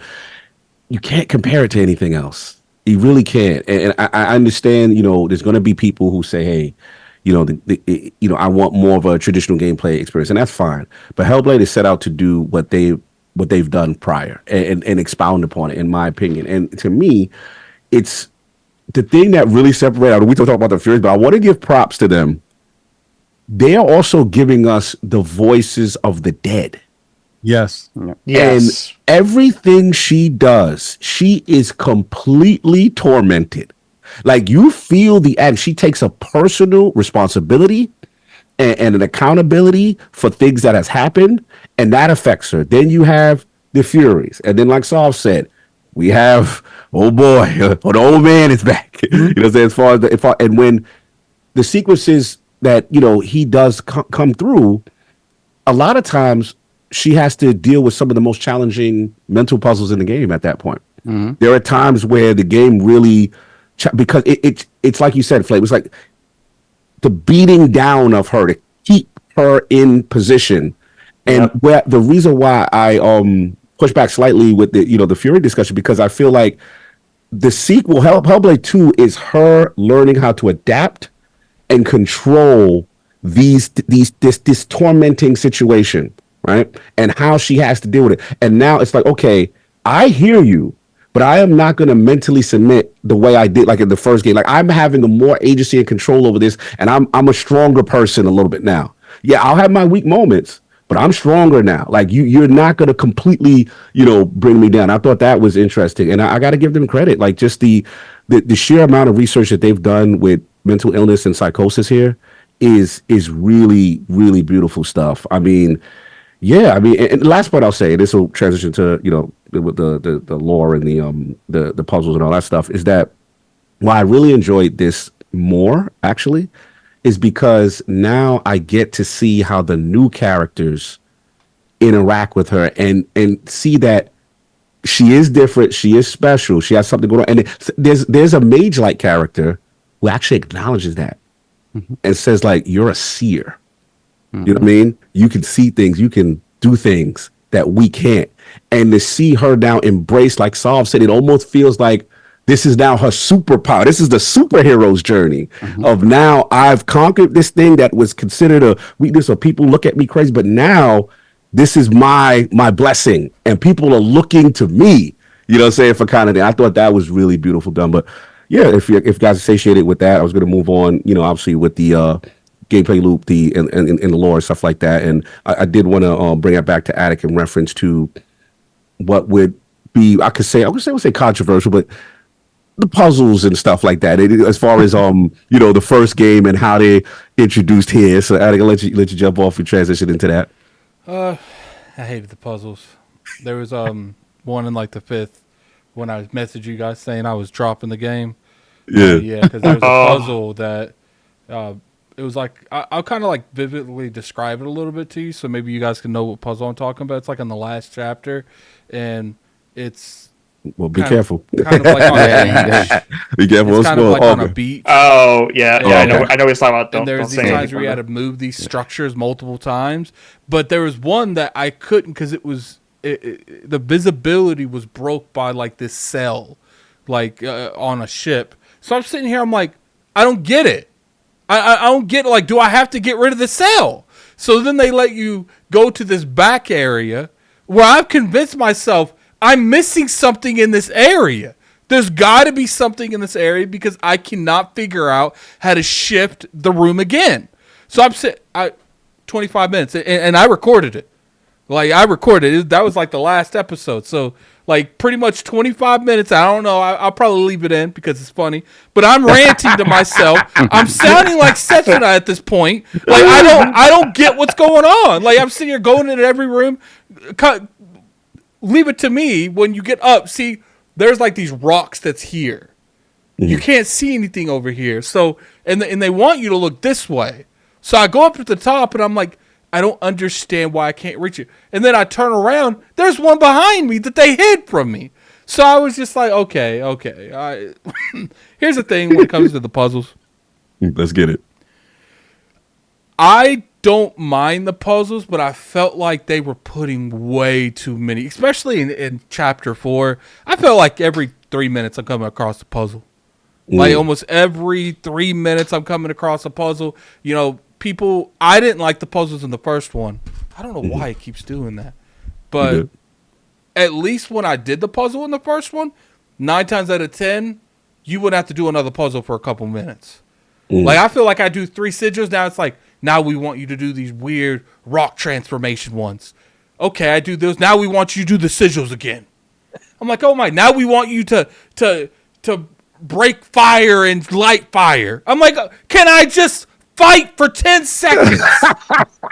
Like, it was the most annoying thing. Like, I almost quit playing the game in the 4th chapter. What broke you? It wasn't as bad the rest of the game, that 4th chapter.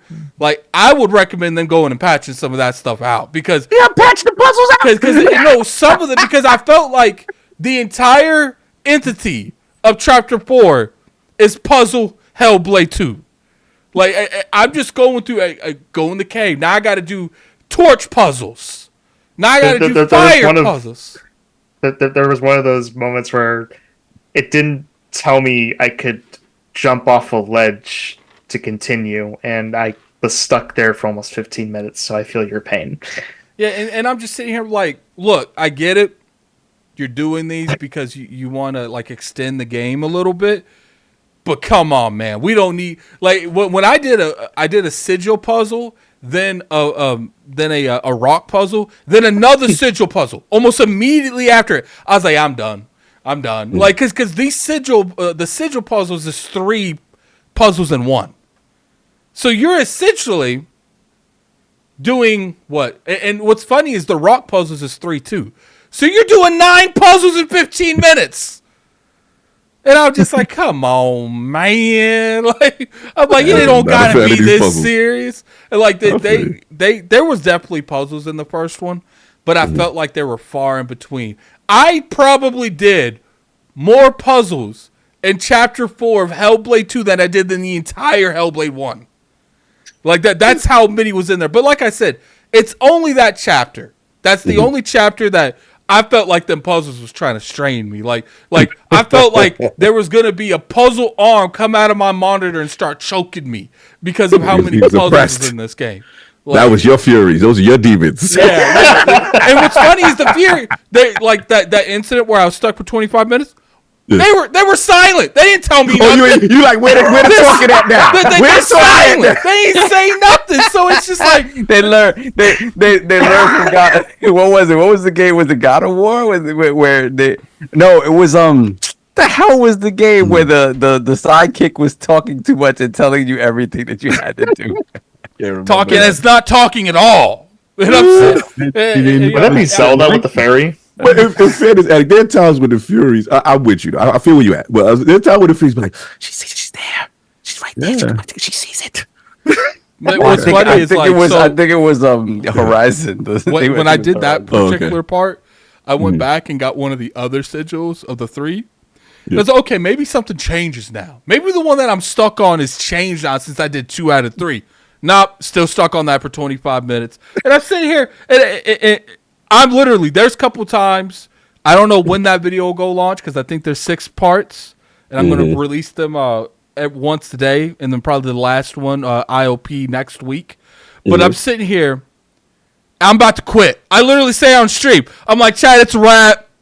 I ain't sitting here doing like, I even said on chat, I was like, I'm about to call Cognito. He about to tell me how to do this, because I can't figure it out. Like I'm sitting here, like I'm so frustrated because they're putting all the attention towards the ocean, towards the beach. I know exactly which one you're talking about. Too. That's the funny part. And these damn voices silent. They ain't telling me nothing's behind me.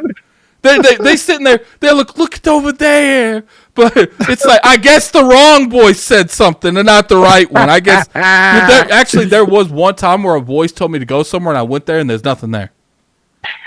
We got addicts. The other voice in the back said, God. Don't you do that. So let's get to it. The puzzles, the gameplay loop. Where are we at with this? Yeah, this is also a little bit of a point of contention for me. Like I agree with Attic. The puzzles just they just if they're not even fun puzzles. They're not. They're such a nuisance. Besides that one that I was on, that I will admit that I should have been more optical about surrounding. They're all just like, take this one and run a little bit to the left and put it in this one. You saw like. The God of War, like the old like the original trilogy, those for the most part were fun puzzles. These are just like every time I saw sigils, I rolled my eyes. I'm like, oh my god! Yeah, and I agree with him completely. The sigil puzzles were just not fun. They only serve to sort of slow down the sort of pacing of the story. And there were moments because they're parts where you get them quickly, right? You get them quickly, and then there's a third part to it, and that last part, like to Addict's point, like it's hidden or whatever, and for whatever reason you're there for. Next thing you know, you look up and you can't line up the things properly, and you've been there like 10 minutes. And man. I could just see Calvin just sitting there and like, you know what, man? Calvin was on puzzle design. Put something right there. Okay, how are they gonna switch it? We gonna put it back there. Calvin. We see him. Gonna put it back there. They ain't looking back there. They're going to be here for 25 minutes. They're going to spend an extra 25 minutes when they could have beat this game 25 minutes ago. We're going to put it back there because they ain't looking back there. Yeah. Yeah. So the only ones that I let slide are the ones associated with the hidden folk, because specifically that scenario that we talked about before. All of that was so beautiful as it was happening. I was willing to overlook the annoyance of just like, go get this, put this over here, go get this, put this over here. It was, they weren't super clever puzzles per se. They were just kind of annoying. And for me, who was so invested in The story, it shut me down. Like As a stopgap between wanting to stopping advance. point for a good, sometimes 10 minutes if you can't get that last part. Because there are parts of it that's super easy, and then there's parts of it that again, as you get to the end, it's like, oh, okay, this one's a little more hidden, whatever. Just an annoyance that I didn't really like.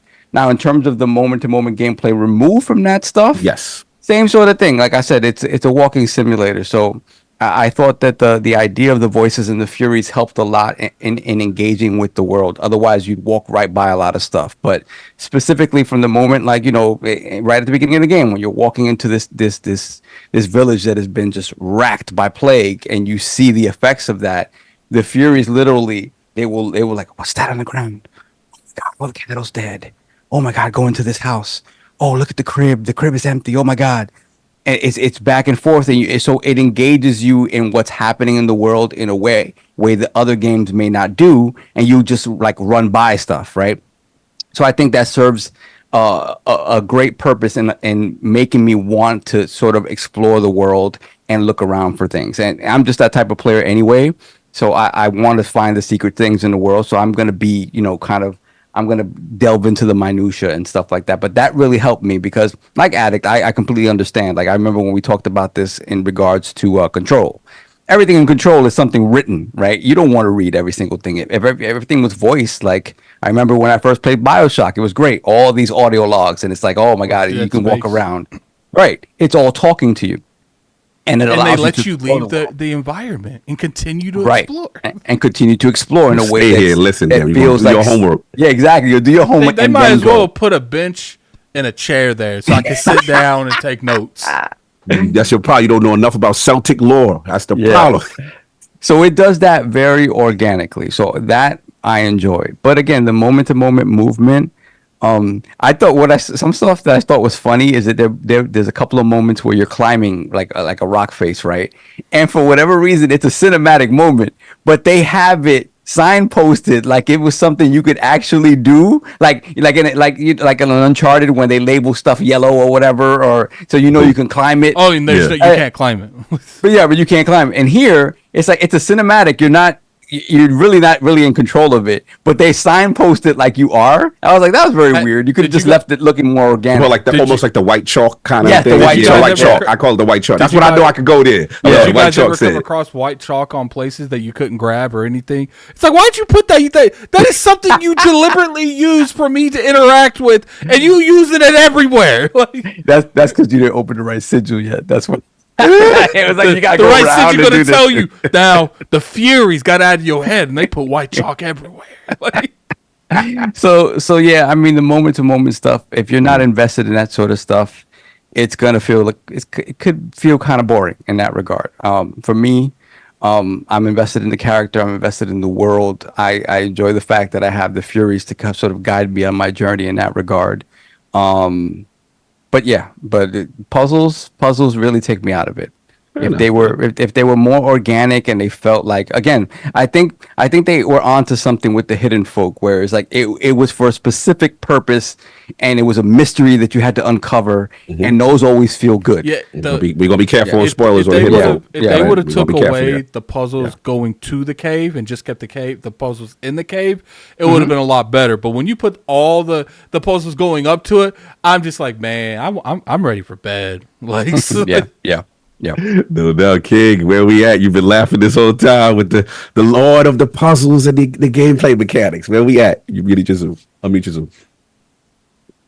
Still muted. His Zoom is muted. There you go. He's good. There you go. I was laughing the whole time. Good thing I was muted. Because I can't believe you guys playing a Hellblade game and upset with puzzles. Like, that's the thing. And it's not as egregious as the first one. I thought these puzzles was more palatable. They went with the story. They like the sigil thing that y'all was talking about. I found them fun and creative, way better than the first one. The first ones was the same type of puzzle every time. Line up this and to put your head this way and line up that.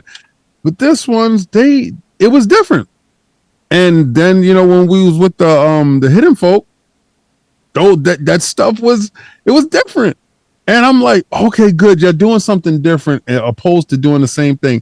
and then they gave you different layers of complexities to the puzzle because you were able to activate this piece of the puzzle that blocked off that piece of the puzzle, but you needed to activate that piece of the puzzle in order to get there. Then you had to deactivate that one to activate this one. And I was like, all right, I'm putting it together. It gave me the feeling of early Tomb Raider, and where the puzzles were intelligent enough, but not backbreaking, whereas you gave up on it. Now, understand, there's no hand holding. And if you didn't look around, it's an easy puzzle. But if you didn't look around, you was there for 25 minutes because not one of those puzzles was out there for 25 minutes. Oh yeah, So, I was tight. I know Nah. you wanted to get back to swinging and hacking and stuff. Solve ain't buying it. Nah, man. Solve I'm ain't buying sorry. it, King. He I'm, not I'm, with a, these I'm a puzzles. puzzle dude. Like I played the witness. Like I know. No, I played no. this white with you. So this is Like, the point of contention with Hellblade. No, I can see no. it now. I listen. I completely. You heard me say it. The hidden folk stuff felt organic. It felt Right. good. Right. The other stuff just in the world. Get to See- an arbitrary gate you had to get And past. you know what's funny because- too? You know what's I funny couldn't, too, I Saul? Like, I understood the first one because I felt like she was literally in her mind doing things. Like she wasn't ever really in hell like that. But you'll Yeah. be sitting here walking in these mountains and just random tentacles come through and stop you and the sigil just shows up. It's like, how does that make any sense?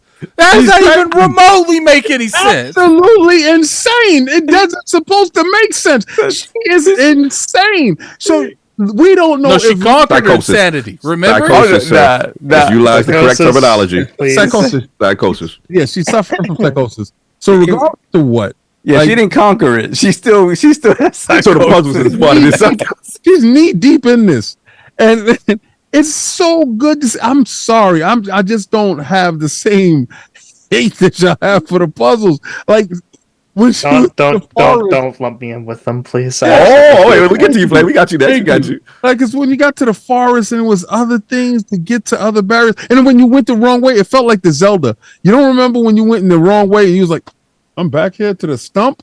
What is this?" And you have to find the right path to get through the forest. It was literally a I take know. from With the from that forest, regular with the path. forest, the moment you found out that if you go the red way is death, that's it. It was just one Yeah, other but way it to was, go. no, it was three ways, and it was 2 ways of death, and it was Death. only one right way. Yeah. You died twice if you picked wrong 2 times, and I picked wrong 2 times. So You know what's funny? You know how I did that? I just walked down like half a foot, and if I saw red, oh, we ain't going that way. Yeah, I'm go not going ahead. that Yeah, red was the indicator for me. but it's that, but then it's also other puzzle parts, right? Whereas you get some rock formations that you see there, and then you actually focus on it, and then it leads into an area where addict don't want to go to listen to totems that give you Celtic lore, and it's like, okay, cool. And I stay there and I listen because if you stay there, and you listen. Complete opposite from that. Yeah, the voices start from in front of you, and Yeah. they work their way around you. And if you're listening until they reach their crescendo, and it just goes up and disappears into ether. But I'm so enamored with every The only aspect. voices I heard is Game. the very back right before they are silenced. Because you was walking away as they were talking. They're like, "Yeah, don't worry, it's a dragon down the street," and you're like, "Yeah, whatever." I'm sure they got to the point where like, oh, that's just addict. Don't even try to talk. Just keep your mouth shut. He's not gonna listen. It's like if you go this way, the game could be over quickly. You're like, "Yeah, whatever." Probably had the answer to you for that 25-minute puzzle, but she was like, "Yeah, whatever." You know what's funny? If you go back and watch when I got stuck on that, I did go up there. I clicked it and started listening to like for like 10 seconds. I'm like, this is not helping, and I walked away. Get this, you King. Let me get flavor. I'm having more fun laughing at y'all guys. Yeah, it's a point of contention. It is. I accepted the moment I pressed go. Like the moment I pressed go, I said, "Okay." Man, you accepted something before you even played it? That's crazy. Right. because I played the first one and I knew what was I happening. just streamed the first one. What you talking about? No, yeah, this is what I'm saying. So, see, you probably had a double dose of sigils. That is probably some truth to that. Yeah. I just Said you Probably overload. sigiled out. So Yeah, they sent you, my man, crazy. you For had real. too much sigil. Continue, King. I want to get flaming after you. So no, but my sigil was enough. I had enough sigil in my cup. So, I'm not gonna lie.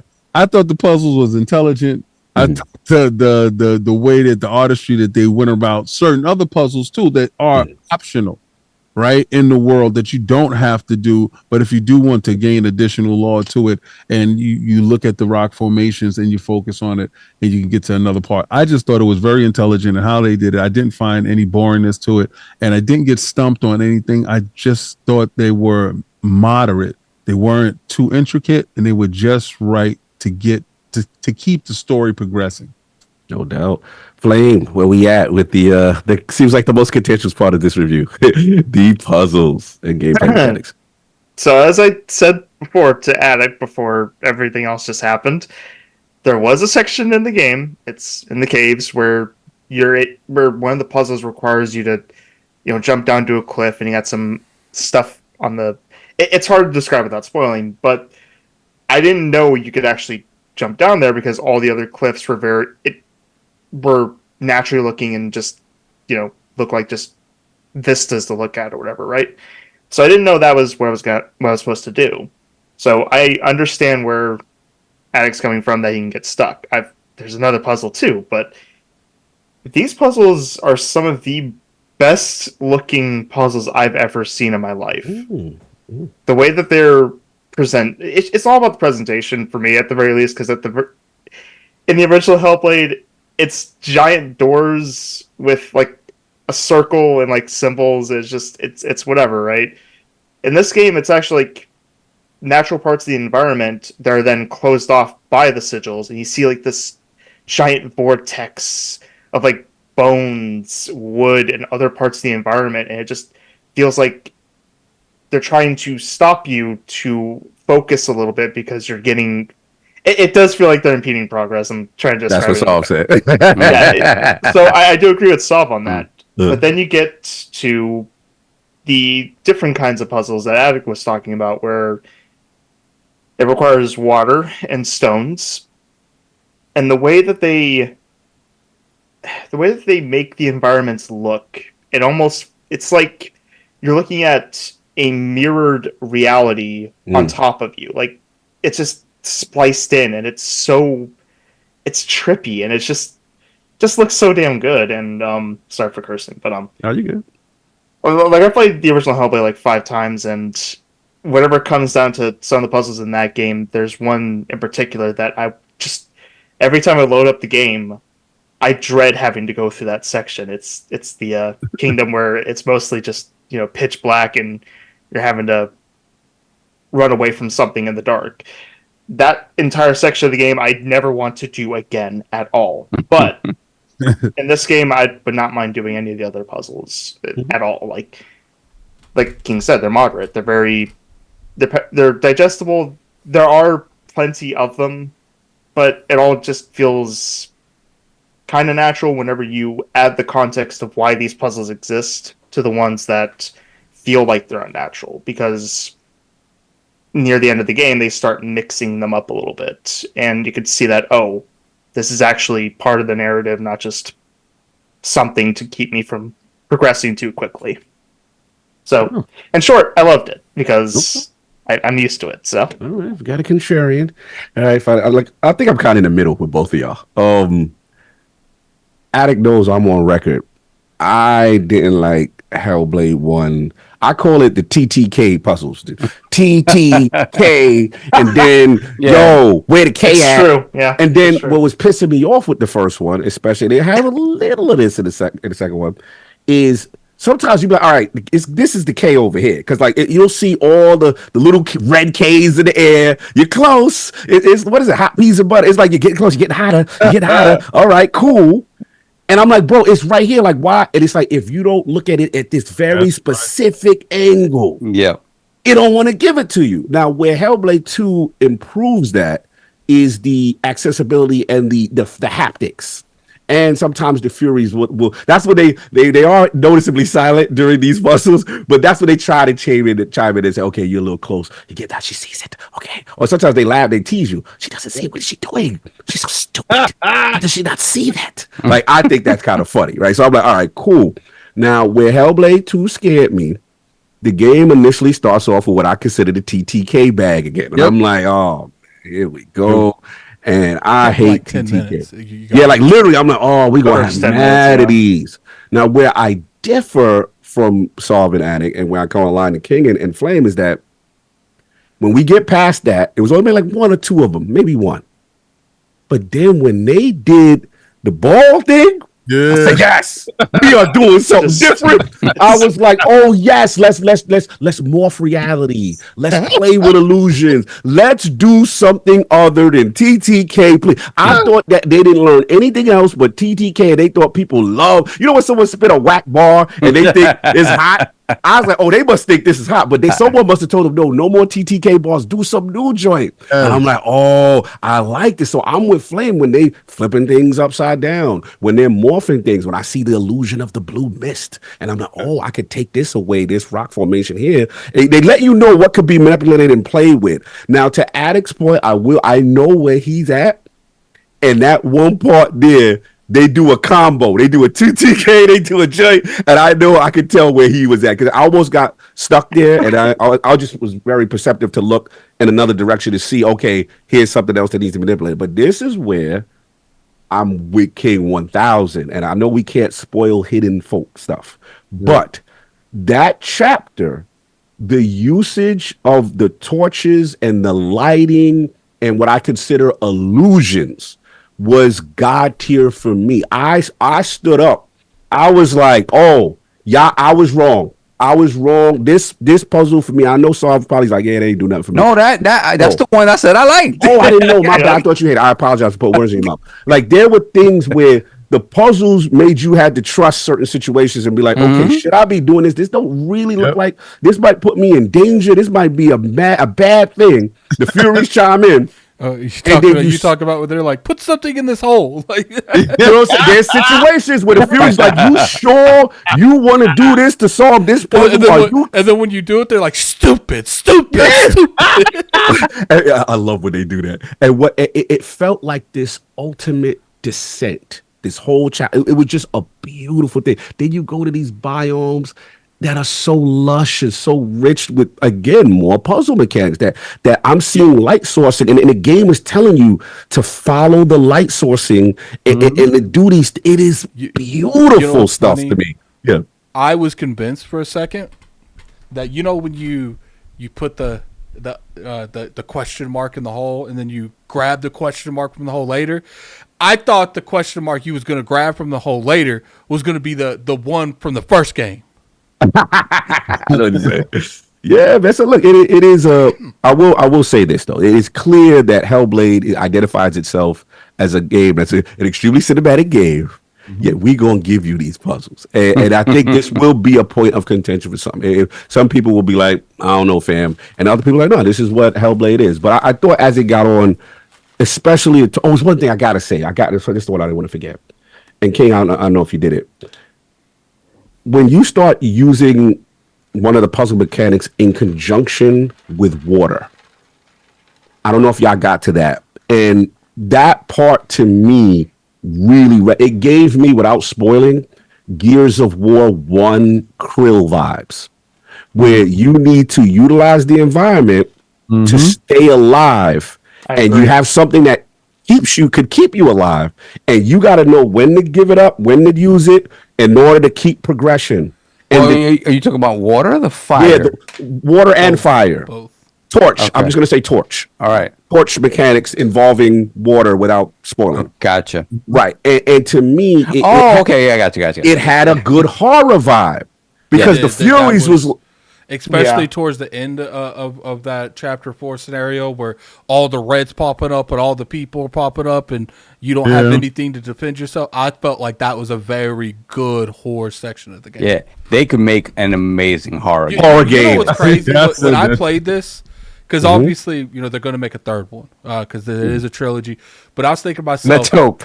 yeah, I was Tough thinking, thing. I was thinking to myself, No if shoving. Knock on wood. I was thinking to myself, these people could make a crazy game if they Yes. took some of the voices and stuff out of their game and it was dialogue with other people and like I agree. factions. Like, I agree. That's when I'm like, Ninja Theory could literally do a horror game. 1000%. Again, I was so impressed. For the people who are listening, that when you get, I believe it's Act 3. You know what I'm saying? Once you start hearing the mention of hidden folk, that's what I say. Act Like 4 that, is the hidden. in Act 4. Yeah, sorry, Act 4. Thank you for correcting me. Act 4. And to me, that's the puzzles I like, when it's incorporated with lore and there's fear and there's tension and stuff like that. And I felt that was a shining moment. But yeah, that's pretty much what I got on that. But yeah, we got to get to wrap up as far as getting in these final thoughts, and I guess we can also include accessibility or nitpicks and things of that nature. So yeah, but bring it back to, that's actually what song to start us off. In reference now, final thoughts. Obviously, this is the sequel, one of their big titles for the year. Where you think it's landing for you overall right now in your journey, and then any other nitpicks or things you want to shout out that you haven't shouted out. No, for me, I truly, truly love that first one, and it was one of those things where you play it and you're like, wow, this is a small team. I've already, I already enjoyed Ninja Theory's games with, Heavenly Sword on the PS3, Enslaved, The Odyssey to the West. Like they make great games, even, Crackhead Dante DMC. So, they, Crackhead Dante. So that first Hellblade really resonated a lot with me. And again, the idea of trying to, express mental illness in a way that wasn't, that was true to it and tried to be, respectful of somebody who would be going through something like that was really, really made the game stand out for me. And I really, really enjoyed it. And to see them come back to it and to elevate everything about the game, honestly. I have my nitpicks about of combat where I think they regressed a little bit, but I understand why they simplified it as well. The level of animation and detail is so much so that everything feels so much heavier and weightier and grounded, that I understand why de-gamifying some of that stuff is something they might do. Still disappointed, but that's that. But overall, I just think it does feel like this is the second leg of a 3-part journey where she's acknowledged who she is, she's accepted who she is, and she's dealing with it day in and day out. And at the same time, the person that she is, she keeps alluding to, I have a promise to keep. I made a promise, right? And she's still this promise that she made to Dillian about, hey, I'm going to make these people pay. I've already given up on the fact that I can't save you, right? I realized that and I let that go, but I can still save other people. And she's going on this journey solo. And now finally she has companions that understand her, right? And she's able to sort of corral all of this stuff in a way that makes this hero journey so much more enjoyable for me. Another thing I think about is that the fact that when you think about what she's going through, psychosis, it's untreated, right? If you think about it in the modern context, it's untreated. So ultimately, I look at her, the end of her story, the hero story, might be a tragic one in that the hero may die because she is still untreated. Like this, eventually, this stuff, if you think about it, will lead to schizophrenia, will lead to any number of different things. Why she's herself has been able to sort of corral that and control that to be able to move forward. Ultimately, this stuff untreated, right? Looking at it in a modern context means that she will eventually just succumb to it at some point. So in some ways, it's a tragic tale that we're watching unfold of this person dealing with the stuff, getting the strength to overcome it, and possibly sacrificing herself, the ultimate sacrifice, right? In the third game, right? So I haven't gotten to the end of this one, so I don't know how that plays out, but I am so excited for finishing this journey and kind of seeing where it sits with me, because this one has really made me invested in the character of Senua. so much more, because the first one was her personal journey and trying to figure out these demons and dealing with the abuse and stuff that she dealt with as a child, and now it's her taking, owning that and fighting against it every day to be the hero and to continue to help people that need help even more than she does. It's a beautiful story. I have my nitpicks about combat and the world and puzzles and things like that. So for me, it's either an 8.5 or a 9 if I want to put a number on it. But they did a great job with it. They did an absolutely great job with it. Early on, if you remember, the things that I'd wanted from this game was it to be, hey, why they take this character and turn her into the next Kratos or whatever. But I think at that point, it becomes a different thing, and that game could be something else. They know what they want for Senua. They know that they want this personal story for Senua. That has to be, you have to be really invested in everything, and everything they've done to that end it is to that end, right? To make sure that it's all about her and what she's going through. And I'm enjoying it thoroughly. Hopefully, I'll have it finished by next week. So when we talk about it on next week's podcast, we can talk about it in a little more depth. But That spoiler cast energy. No yes, doubt. yes. No doubt. Yeah, Lord King, I'll get you next because so obviously I want to get a respective of order of playthroughs and stuff. And now you coming to the conclusion of this as far as like your final thoughts, final nitpicks, things you didn't get a chance to talk about, and then kind of where you're sitting at it currently. Where does it sit with you? I like the versatility of the engine, how flexible that it is. Because I went in with complete doubts that they weren't going to hit the mark that they set, and that the media was going to eat it alive because they set a high benchmark, and people came out to say that was exactly it.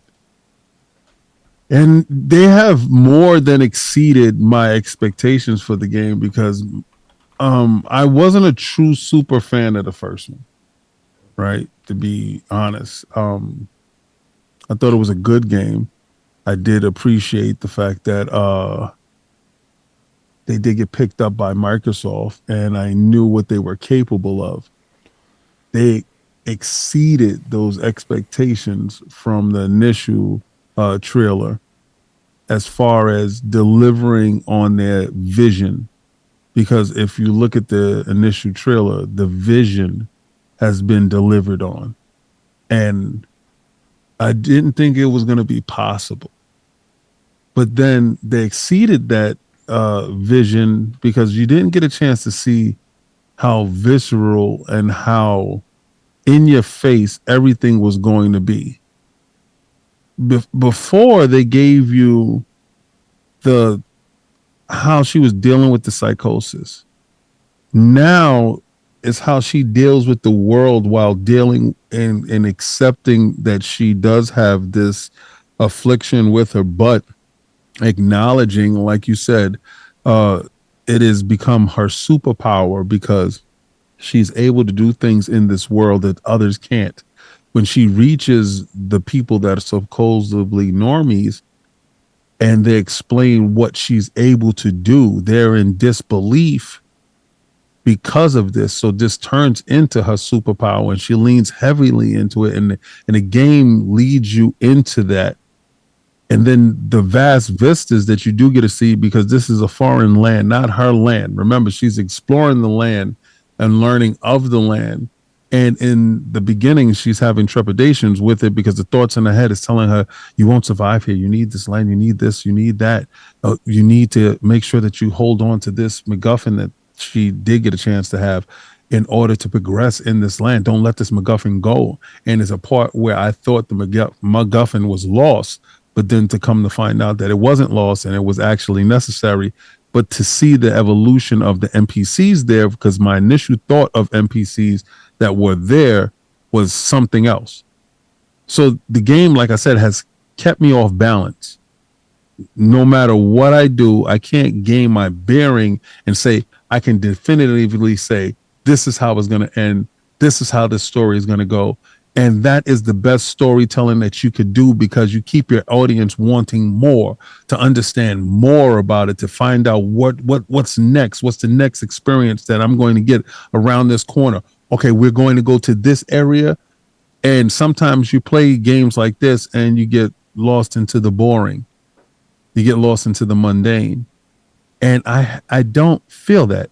For some reason, I feel excited and nervous to go into a different area, because I noticed the last enemies got progressively harder. But the story is so good and her journey is so intense that I got to keep pushing forward, like in certain aspects, like that one tunnel that Attic said he was going through, where I'm suffering from a certain phobia, and that phobia is being realized on the screen. And I'm wishing that the scene will end. And when it does end, I have the same level of relief that she has, because I had the headphones on and I'm playing in a dark room, and I felt like I'm in that space with her.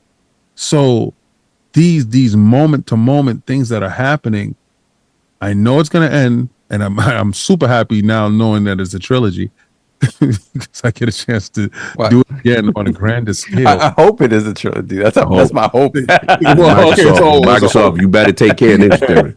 Don't you do but that.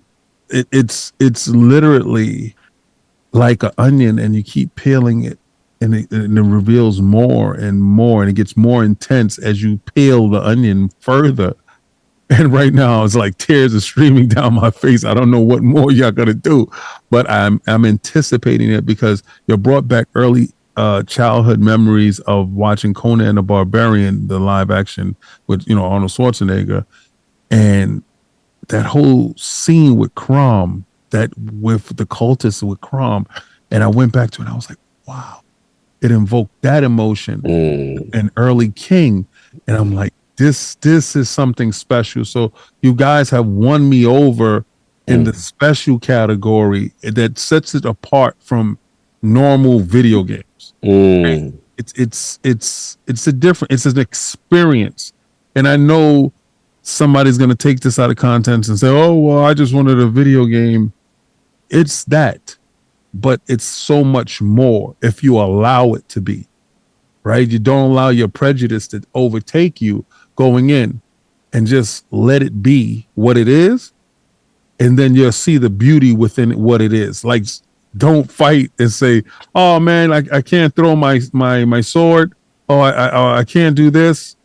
No, learn the beauty in the one-on-one combat, learn the beauty in the simplicity of the 4 or 5 moves that you do have, to learn the combinations that you do get, to know how to navigate in the world, to when you turn it into an art form, and you're not that bumbling fool in the first fight, that you turn into that Adonis, that Mike Tyson, like I'm Alexander the Great, I'm a conqueror, I can do this. When you're parrying, when you parry on an open hand, it is so satisfying to see the spark, like, and then the hit, and what finishing move I'm going to do.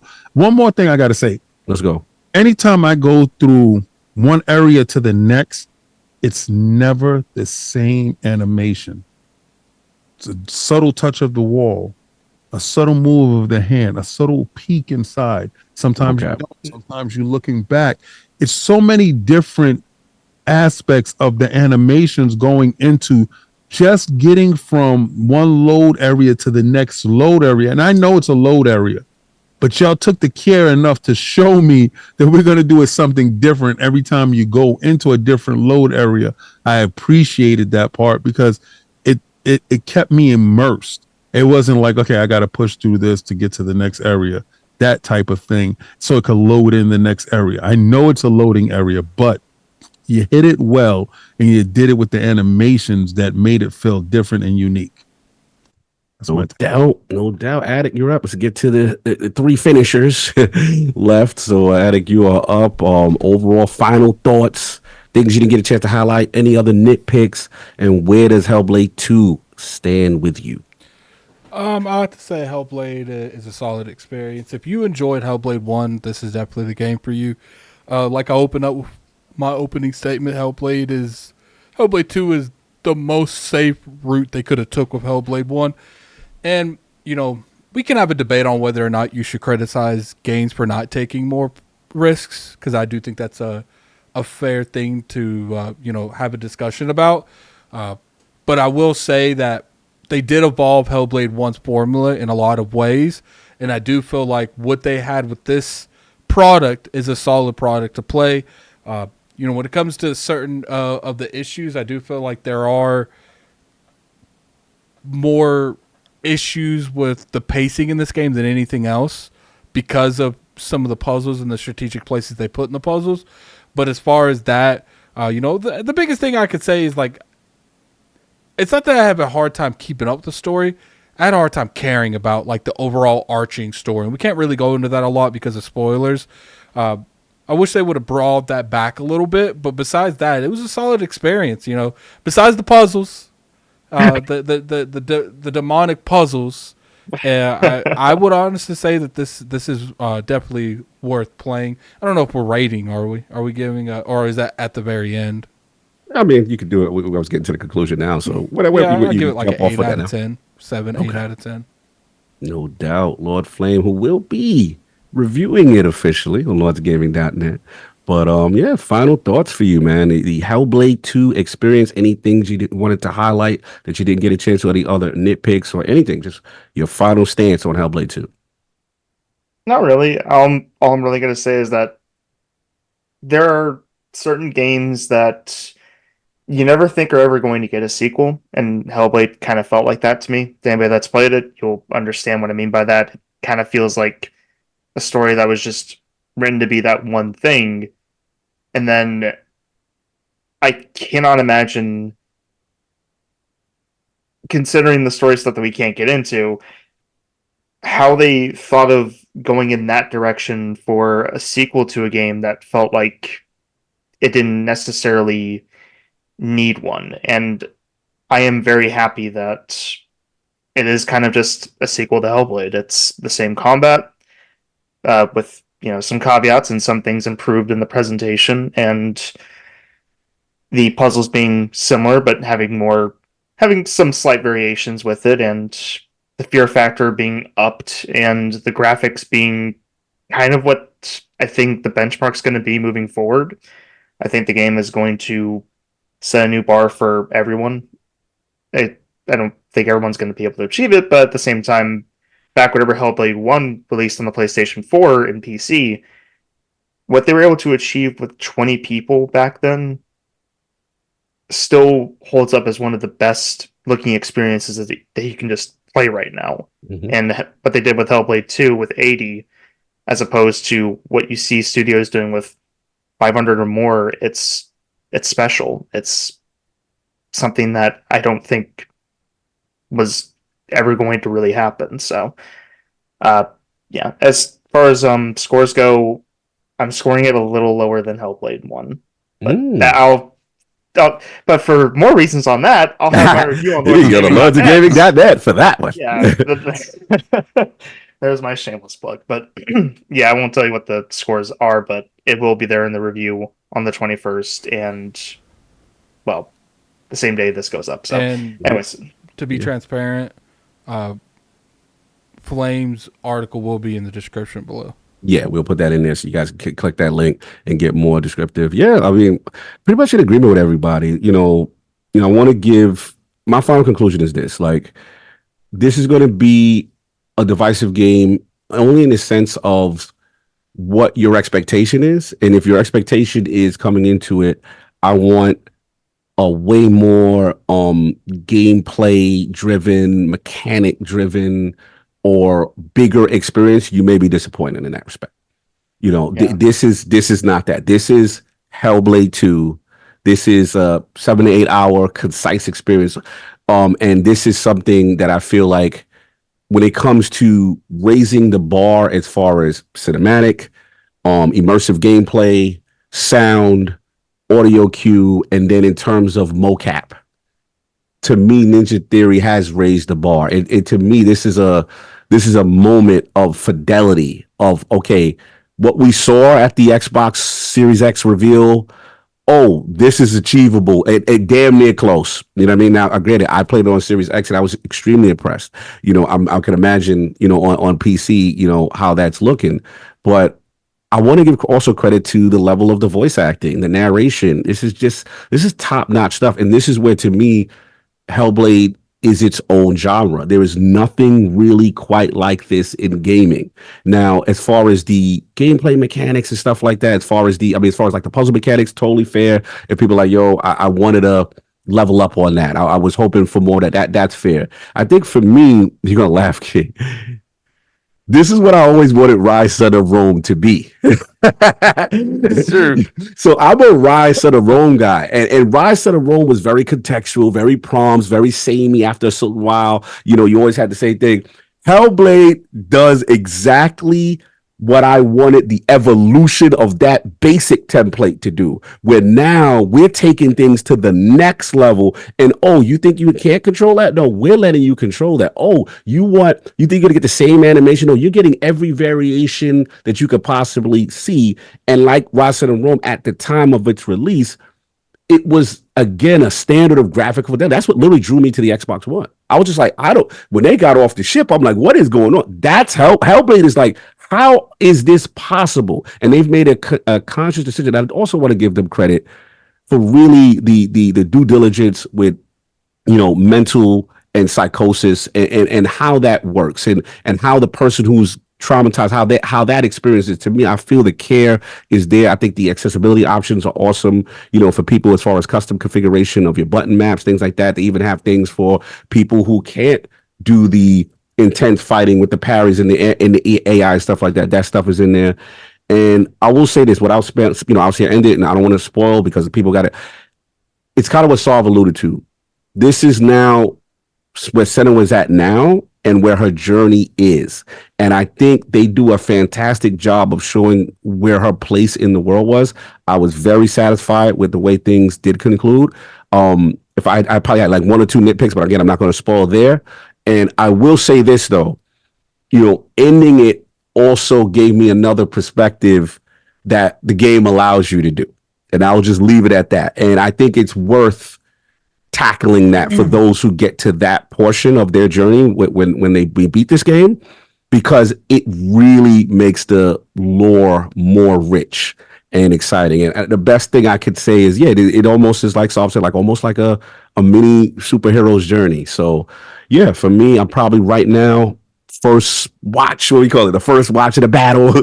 I'm probably in that 8.59 pocket. You know what I'm saying? I actually, in contrast to Flame, even though Hellblade 1 was the more personal story, I think I like this story a little better. I don't know why. I think because I get to see others and how they interact with it. And that was important to me. I wanted to feel like this is a lived in world and people interact with her. And I felt satiated with that. But yeah, it's all about perspective and what you get from it. But yeah, that's my thoughts on the Hellblade thing. Are we satiated, Lords? And again, shout out to Xbox for providing us the code. You know what I'm saying? All the Lords and getting a chance to review the game. And yeah, I just want to go around the horn as we get up on out of here. Unless there's any other thoughts, Attic, you got going for everybody. I want to go off again with and shout out to Microsoft and especially Bethesda and Ubisoft.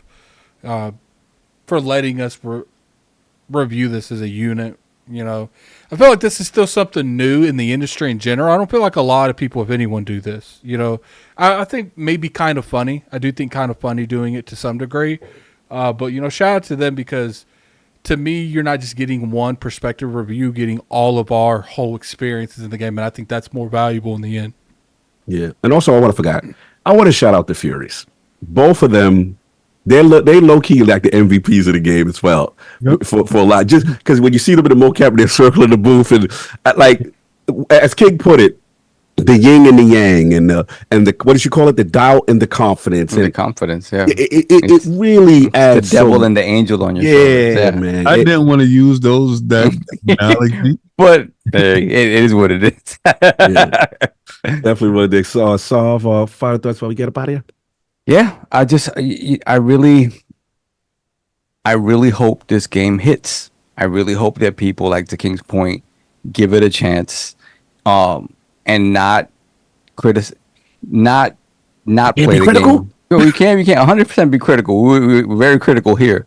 But accept it for what it is, and try to see the beauty in that. Again, I had expectations for what I wanted, way back, and I gave that up and just said, you know what, give me your best shot of what you want this to be.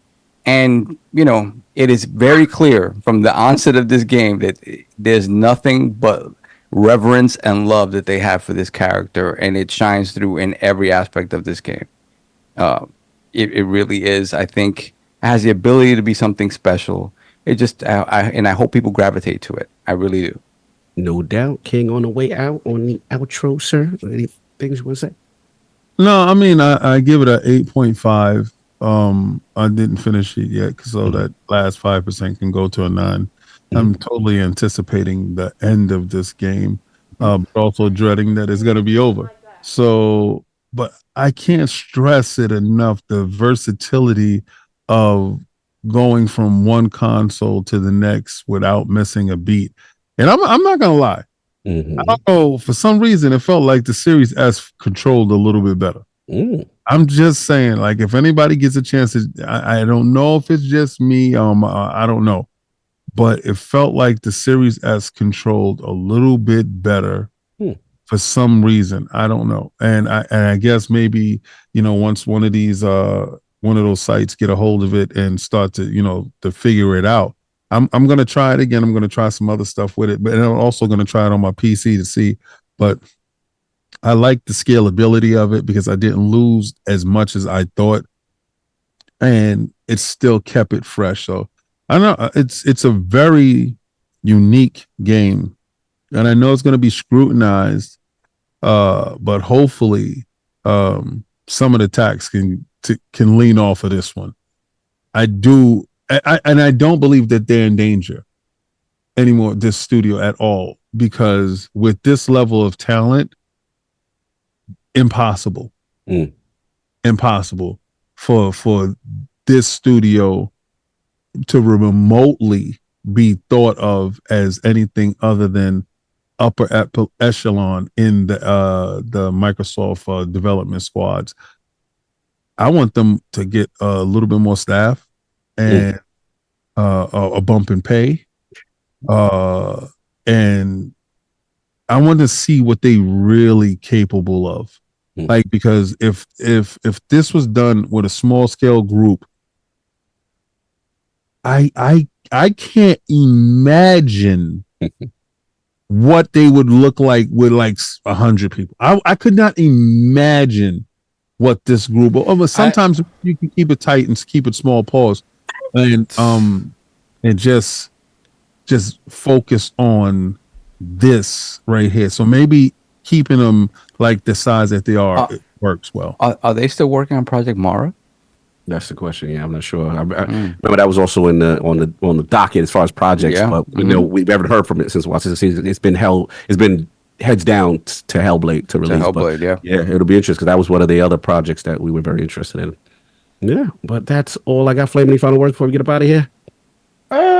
Only closing remark I have was I heard everybody talk about like the initial opening trailer whenever they showed off what it was going to achieve.